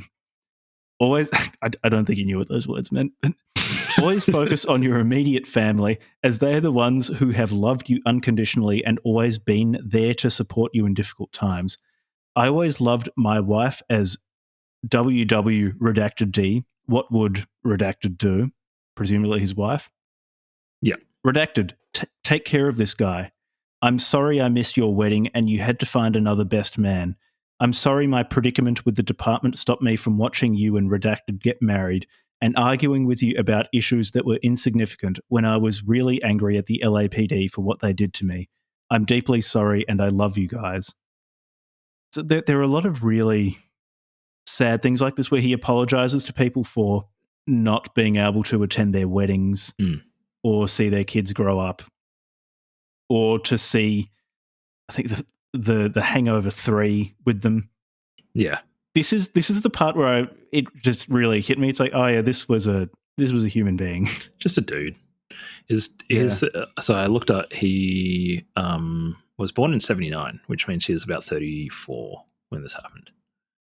So presumably if not the issue too much older than us. Yeah, if the issue started 5 years earlier in 2008, say 2007 or something like that, then that's only 5 years. So it's kind of like his late 20s to early 30s.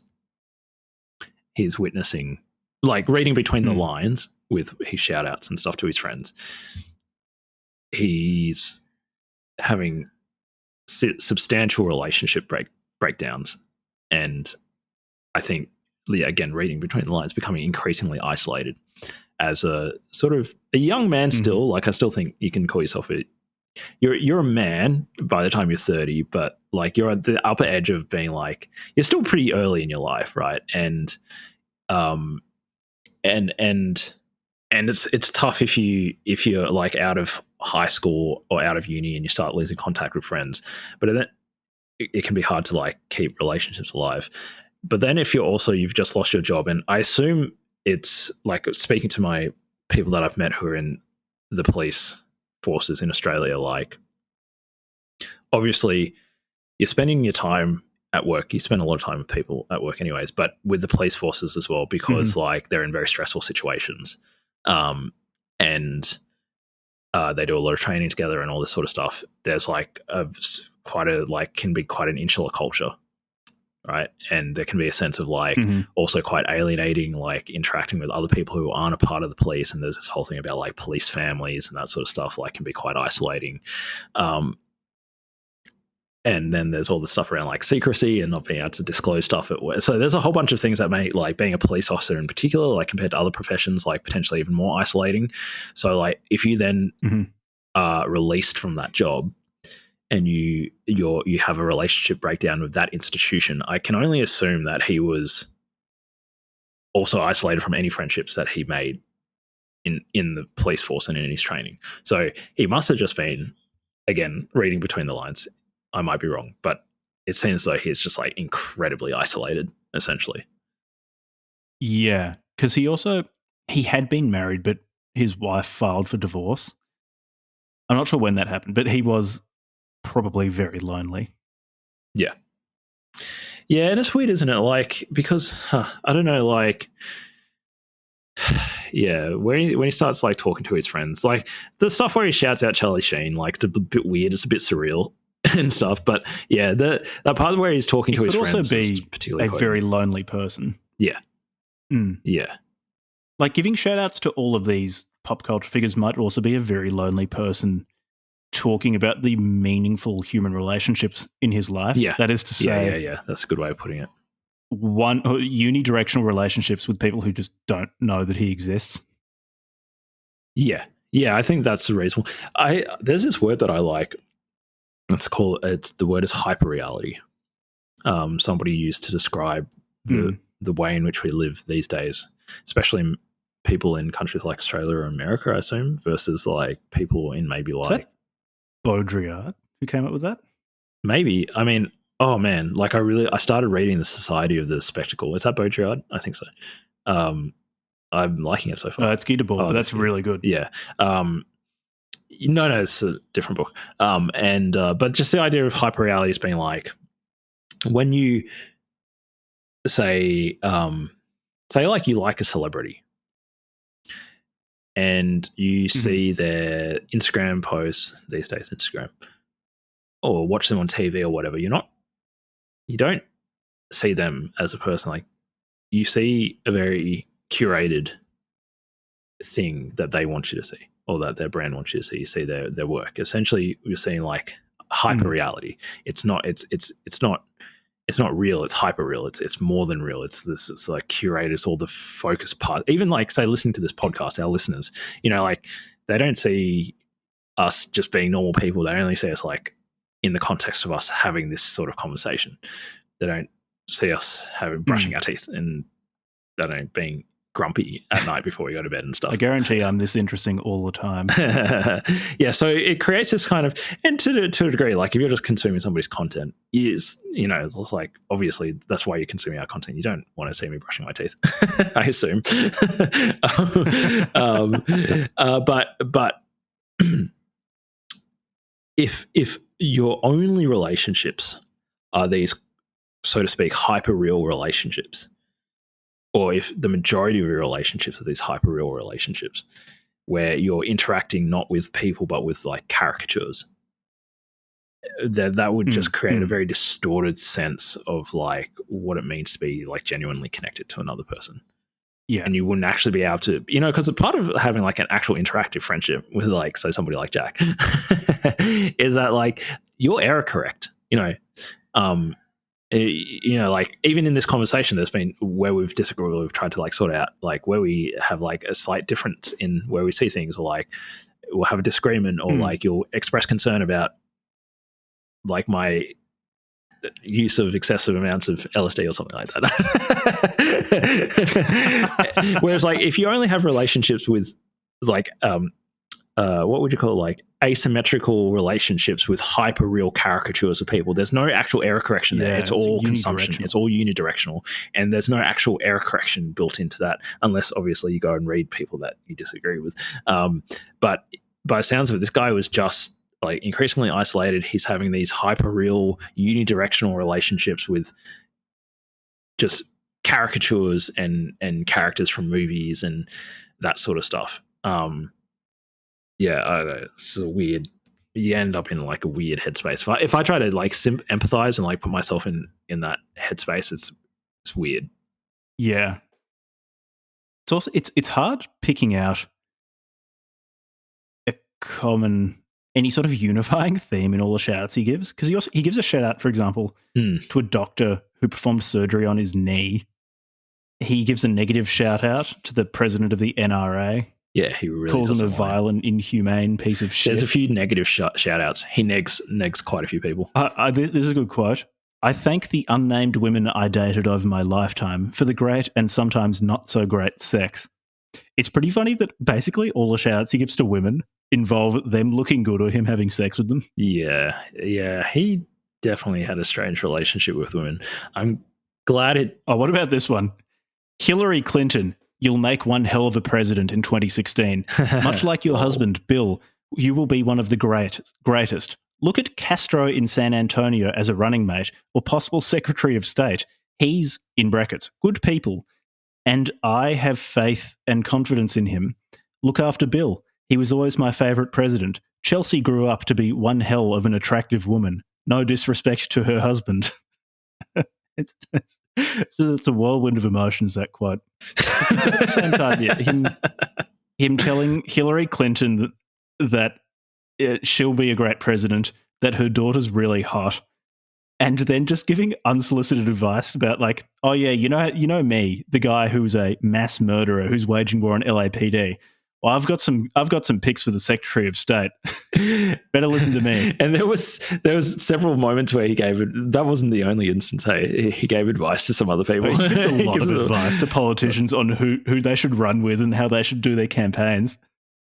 And it's like, mate, you might want to bear in mind that people will only know you because you are shooting members of the LAPD. See, his problem was becoming a mass murderer before becoming a politician. He should have actually become a politician and then become a mass murderer. Because I think, Hillary Clinton has more blood on her hands and probably has more blood on her hands for American deaths than this guy does. But she's not known as a mass murderer. She's known as, successful Secretary of State or whatever the fuck. She did it through legal avenues. She did it through legal and institutional avenues rather than being just completely cooked and just going crazy and locking yourself in a cabin in the woods.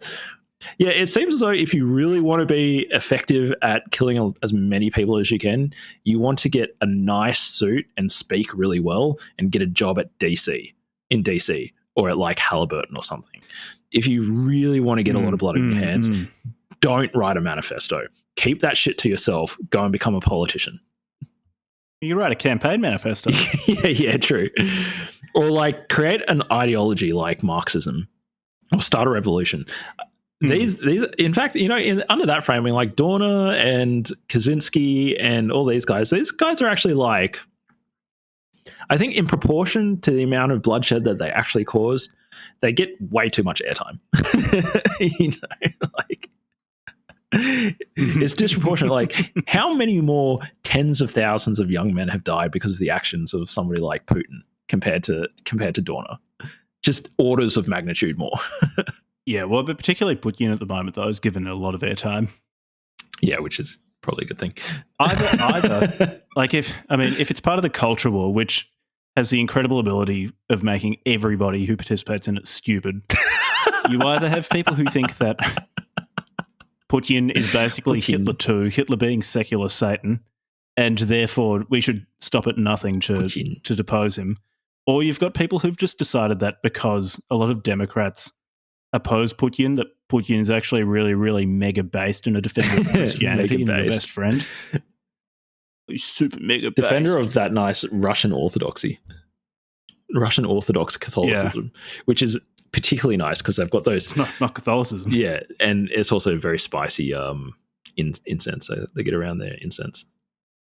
It's great. Candles and shit. Good architecture. Anyway, yeah. Oh, what about this quote? It's kind of sad I won't be around to view and enjoy The Hangover 3. What an awesome trilogy. Todd Phillips, don't make any more hangovers after the third. Takes away the originality of its foundation. World War Z looks good, and The Walking Dead Season 3, second half, looked intriguing. Damn, gonna miss Shark Week. It's also, sounds obvious to say, but it's important to bear in mind the fact that a man who knew that he was going to go and start shooting police officers was writing this. And in the process of writing down what, for most people who hear about him, and particularly for someone who's so acutely aware of his name and how people view him, he was aware that many people would only know him through this document. Nonetheless, he still put in just things about how he's going to miss Shark Week and telling Todd Phillips not to make more hangover movies and things like that. This to him must have been salient. In some way, this must have been really important to him, important enough that he was going to communicate this to people. Perhaps and in all likelihood, as the only piece of information these people have about him. It's bearing that in mind when you're reading the shout-out section makes it even more surreal. Yeah, the question of salience. When you were reading somebody's manifestos, what things did they think were important enough to include in their manifesto? For Dorner, it was, don't make more than 3 hangovers, please. What about... Very strange. What about He gives a shout out to Piers Morgan for championing stricter gun control laws, and then reminds him that he has an English accent. I quote, Mr. Morgan, the problem that many American gun owners have with you and your continuous discussion of gun control is that you are not an American citizen and have an accent that is distinct and clarifies that you are a foreigner. I want you to know that I agree with you 100% on enacting stricter firearm laws, but you must understand that your critics will always have in the back of their mind that you are native to a country that we won our sovereignty from while using firearms as a last resort in defense, and you come from a country that has no legal private ownership of firearms.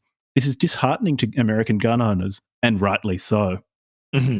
In other words, let me pass that for everybody. We don't like your kind around here, Pierce. Yeah, stop speaking funny. Stop speaking funny. Speak with a nice, clear Australian accent. Speak English. Instead. Speak English, Pierce Morgan. He also gives George H.W. Bush a shout out for being a good president. Gives General David Petraeus a shout out. I quote, General Petraeus, you made a mistake that the majority of men make once, twice, or unfortunately many times in a lifetime. You are human. You thought with your penis. It's okay. I'm assuming Petraeus had an extramarital affair or something. Yeah. I'm also sure that once he heard that Eric Dorner, why did I keep calling him Eric? Christopher Dorner said that it was okay. He was relieved and a weight fell from his shoulders and he thought, oh, you know what? The mass shooter from LA said it was cool that I thought with my penis. So it's all good. His wife probably just accepted him back with open arms. She was like, hey, I read the Chris Dorner Manifesto and he gave you a shout out, so I reckon we should try things again. Gives Ellen DeGeneres a shout out. He says, Ellen DeGeneres, continue your excellent contribution to entertaining America and bringing the human factor to entertainment. You changed the perception of your gay community and how we as Americans view the LGBT community. I congratulate you on your success and opening my eyes as a young adult and my generation to the fact that you are no different from... Sorry, I keep stumbling over this because there are so many spelling errors. You are no different, spelled K-N-O-W, from us other than who you choose to love. Oh, and you Prop 8 supporters, why the fuck do you care about who your neighbour marries? Hypocritical pieces of shit. What about this one? Jennifer Beals, Serena Williams, Gray Drake, Lisa Nicole Carson, Diana Taurasi, and Boucher Wright, Brenda Villa, Kate Winslet, Ashley Graham, Erica Christensen, Gabrielle Union, Isabella Soprano, Zane Vergie, Tamron Hall, Gina Carano, America Ferrara, Gianna Michaels, Neen, Natalie Portman, Queen Latifah, Michelle Rodriguez, Angela Johnson, Kelly Clarkson, Nora Jones, Laura Prepon, Margaret Cho, and Rutina Wesley. You are the most beautiful women on this planet, period. Never settled, professionally or personally. It's like, what the fuck was he thinking? That these women would read his manifesto, see their names in it and go, you know what, I'm not settling anymore. I feel affirmed, girl. Chris Dorner has given me the confidence I needed. This is what I needed to hear. Yo, I'm going to live my life for like me all now. the celebrity women are going around like, yo, girl, did you get a shout out from Christopher Dorner? Oh, no, I didn't get a shout out from this mass murdering anonymous guy in California living in the woods. This made my career. Yeah. In fact, if anything, like they probably were like, God damn it, I got a fucking shout out from Christopher Dorner. like that week, like all the celebrities who found out they got a shout out, they were like, God damn it. Larry David, I agree. 72 to 82 degrees is way too hot in a residence. 68 degrees is perfect. I don't get it. Fucking thanks, mate. The next one, the cyclist. I have no problem sharing the road with you, but at least go the fucking speed limit posted or get off the road. Exclamation mark, exclamation mark, exclamation mark, exclamation mark. That is a feasible request. Live strong, you fraudulent asshole. Negative shout out to Live Strong. Ambivalent shout out to cyclists. Could go either way. Saying like, I'm happy to share the road with you for the next 4 days that I'm alive. Oh man! But it's like, oh, But go the speed limit. This is a feasible request. It's like, oh, it might not be. It's like if you're in a 60k zone, it might not be a feasible request for for cyclists to be fucking booking at 60 k's an hour all the time. What is the limit in a lot of the US roads? They're like 55 miles or 60 miles or something. That's like 100 plus kilometers an hour, right? Yeah, it's like 100 k's an hour or something. Cyclists are just slamming it at 100 k's up a hill. Go the speed limit, you asshole. That said, in Australia, like no cyclist is going to be on the road in a 100k zone. Unless you're on the Great Ocean Road. You get crazy cyclists. Yeah, but it's not 100k's on the Great Ocean Road unless you want to go into the sea. Yeah. Unless you're driving a submarine or a soon-to-be submarine. So what about... He gives Anonymous a shout-out. Yeah, Anonymous. So indirectly he gives 4chan a shout-out. Anonymous, you are hated, vilified, and considered an enemy to the state. I personally view you as a culture and a necessity that brings truth to a cloaked world. Forge ahead. It gives a seal and of follows it up with Charlie Sheen, you're effing awesome. Anonymous Charlie Sheen. He gives a shout out to the LGBT community, to Chick-fil-A, and to America. There's a really good part. LGBT community and supporters, the same way you have the right to voice your opinion on acceptance of gay marriage, Chick-fil-A has a right to voice their belief as well. That's what makes America so great, freedom of expression. Don't be arseholes and boycott/degrade their business and customers who patronise the locations. They make some damn good chicken. Some damn good chicken. Graffiti their locations does not help any cause. Like, actually, with this, I don't actually disagree. It's just so funny that, because this is right at the end of the manifesto too. He's like, actually, what the world needs is a mass shooter to give a shout out to the LGBT community, to Chick-fil-A, and to American, and to freedom of speech.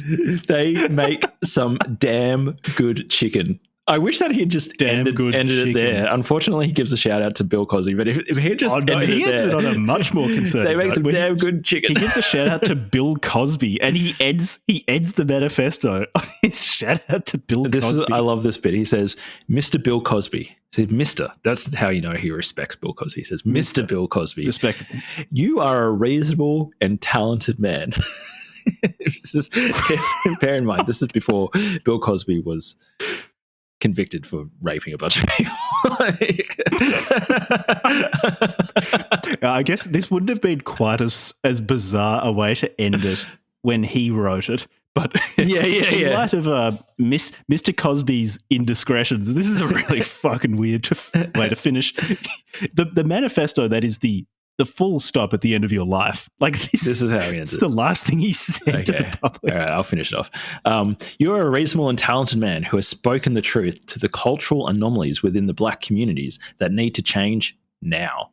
The black community's resentment towards you is because they don't like hearing the truth or having their clear and evident dirty laundry aired to the nation.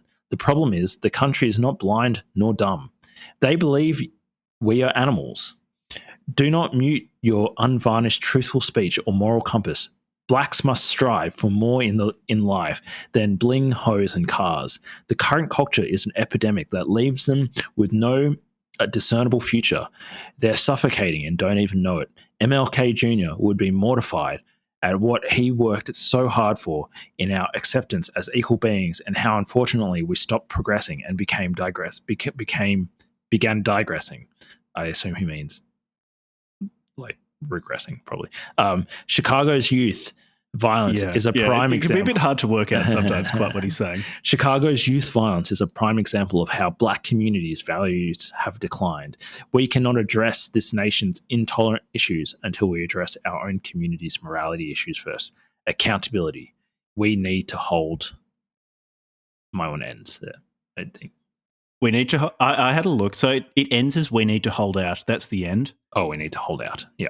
My one's missing the T. Yeah, I think that the version accountability. I sent you just we need to hold out. And it's the end of the manifesto. Again, I don't think Bill Cosby's bedroom practices were public knowledge at this stage. So no, it's much more bizarre in 2023 than it was when this was first Yeah. published in 2013. It's just weird to me, the lack of that last paragraph, the lack of self-awareness. Insight or self-awareness. Yeah, it's just like, hey, this black community is really bad, some bad moral stuff going on here. We've really lost our way now. I'm just going to go and kill some people. Like, you need to hear this lesson from a mass shooter. Like, I'm going to go and kill some innocent people who had nothing to do with my grievance because they happen to be related to somebody I have a grievance with. So yeah, hey, all you other African American people, gee, that's going to help public perceptions of the black community. Yeah, like, listen to me. I'm really like upstanding, and also listen to Bill.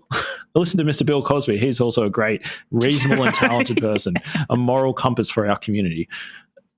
Yeah, no, the shout out section was really weird. I don't know what to say about it. It's just weird to think that like he was. Do you reckon he was maybe drunk or something while he was writing this?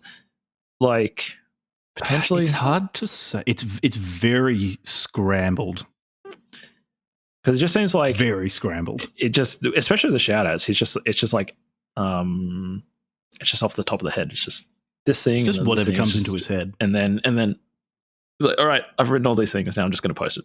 And tomorrow I'm going to wake up like and complimenting Michelle Obama's haircut, him talking about how good Chick-fil-A's chicken is, how much he likes Charlie Sheen, the ethical problems within the black community. It's just all over the place.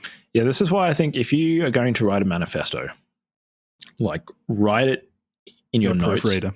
Your notes first. Maybe send it to a friend to get them to proofread it. Before posting on Facebook. To a friend about your planned mass shooting. In fact, I strongly advise any mass shooters to like send your manifesto to a police officer first before get them to proofread it and double check. Yeah, that's definitely the best thing you can do. And then also maybe a psychologist as well before you take any action. Like, just see what they think about your manifesto before you do anything. Yeah. Get their literary advice. Get them to just do a one-over, check for any, grammar or spelling mistakes, that sort of thing. Do you think that was a good read? I mean, good. Quote. Sorry, it's a very, very ambiguous sense of what I mean. I would say for people, it was an interesting read. I don't know how much I'd recommend it in terms of new ideas. The shout out section of this, so roughly the last half, or maybe a bit less than the last half, is fascinating in a really bizarre way, in that this is a man's. It's really the last thing a man is saying to the world before he sets out on a path that he's pretty sure will lead to the end of his life. If not the world, bearing that in mind while he's giving a shout out to Michelle Obama's haircut makes the last section pretty strange to read.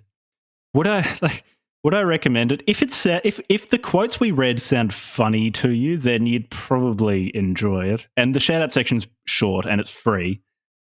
The whole thing's short. In the time you spent listening to us, you could have read it. it's only like 8 pages. Yeah, you could have read it. But we're way more interesting to listen to, so it doesn't matter. Yeah, I don't know. It's just weird. I guess, how many of these manifestos have we read now? At least a couple, right? Like 4, something like that. Unabomber, Valerie, the Scum Solanas, Manifesto, My Twisted World. That's 3. Yeah, so this is the fourth one, I think. Is Varga Manifesto of, like, I guess, kind of more like a autobiography. I guess. Like, I mean, it was written after the fact. After the fact, I think he wrote it in prison. Yeah, and it was more like explaining after killing Euronymous. After, I guess, yeah, but you count it as half. Yeah, we've read 4.5. Yeah, sure. Yeah. I feel very strange when I read these texts. They're just, I don't know, like, I can't really like put my, how do I put this? Putting it, like, maybe it's not a good exercise to try to empathize with these people, like to try to put yourself like what, like, but if I try to have some like empathy or like think through like what their situation was like and their beliefs and that sort of stuff, it just, I just feel like I feel really bad. I don't know what to say. I leaving pretty feel icky. pretty bad after these. Yeah.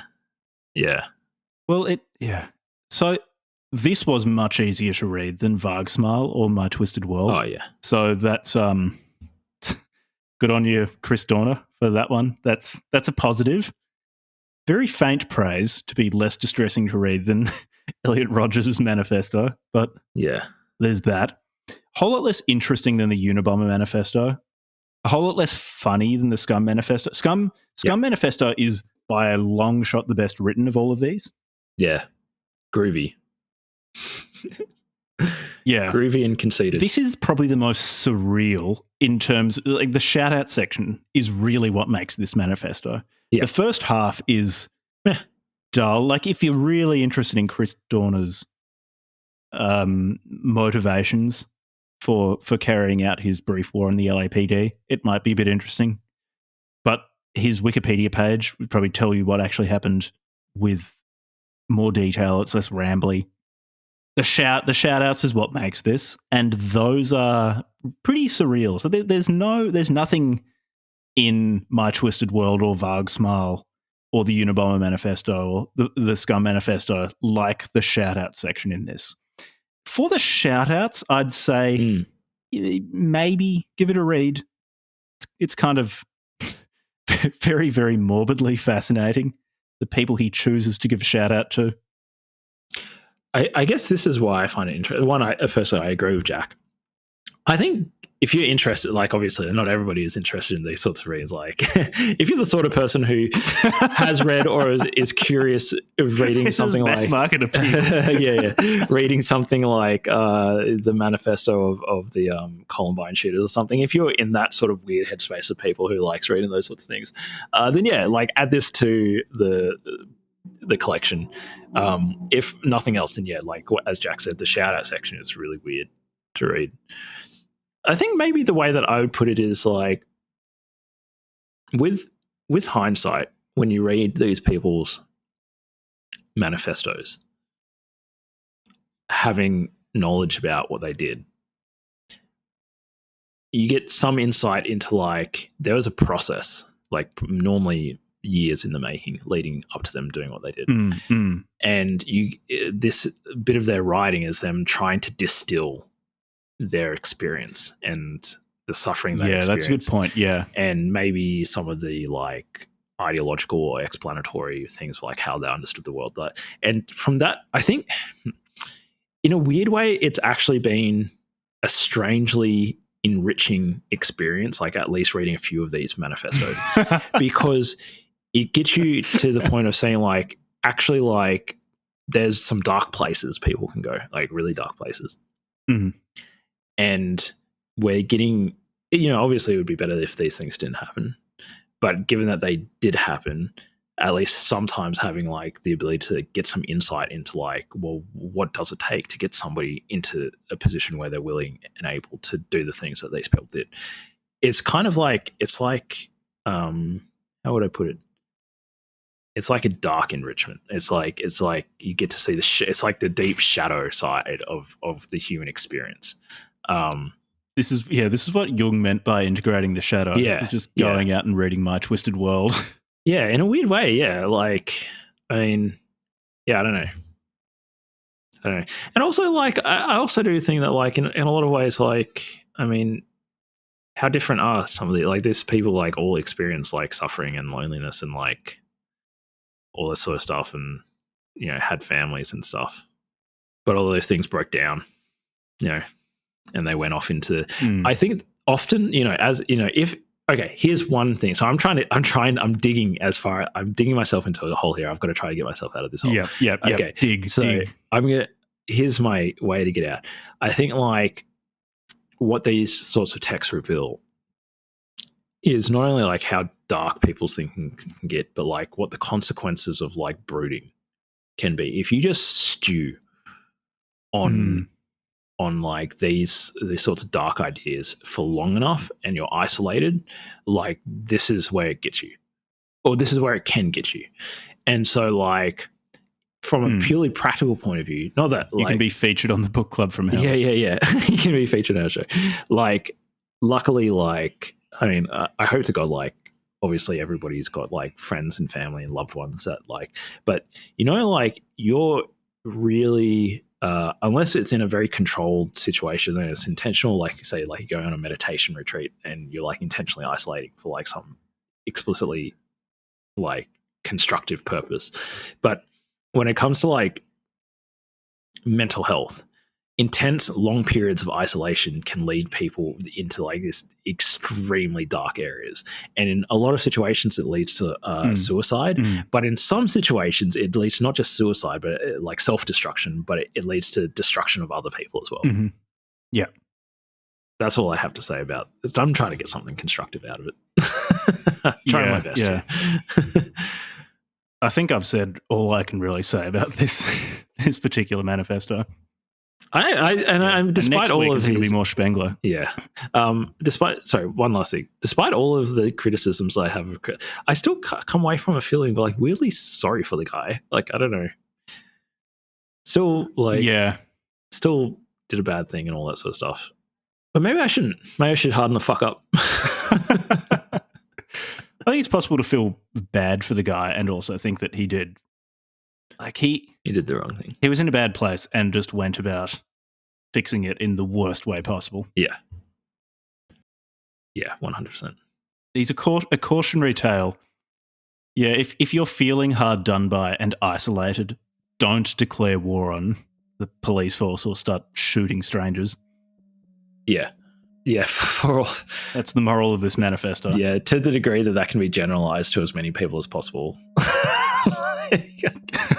Just don't do it. Don't do that. Don't do it. Anyway, yeah, next week more Spengler. I've read enough Spengler now that it makes sense. I've broken through. Yeah, I think the first few chapters of Spengler, like if you can just get over that hump, it starts to make sense within its own kind of like hermetically sealed system of ideas. Anyways, let's leave that to next week, hey? Thanks for listening, everyone. Shout out to the Discord. Thanks for listening. Yeah. All right, see ya.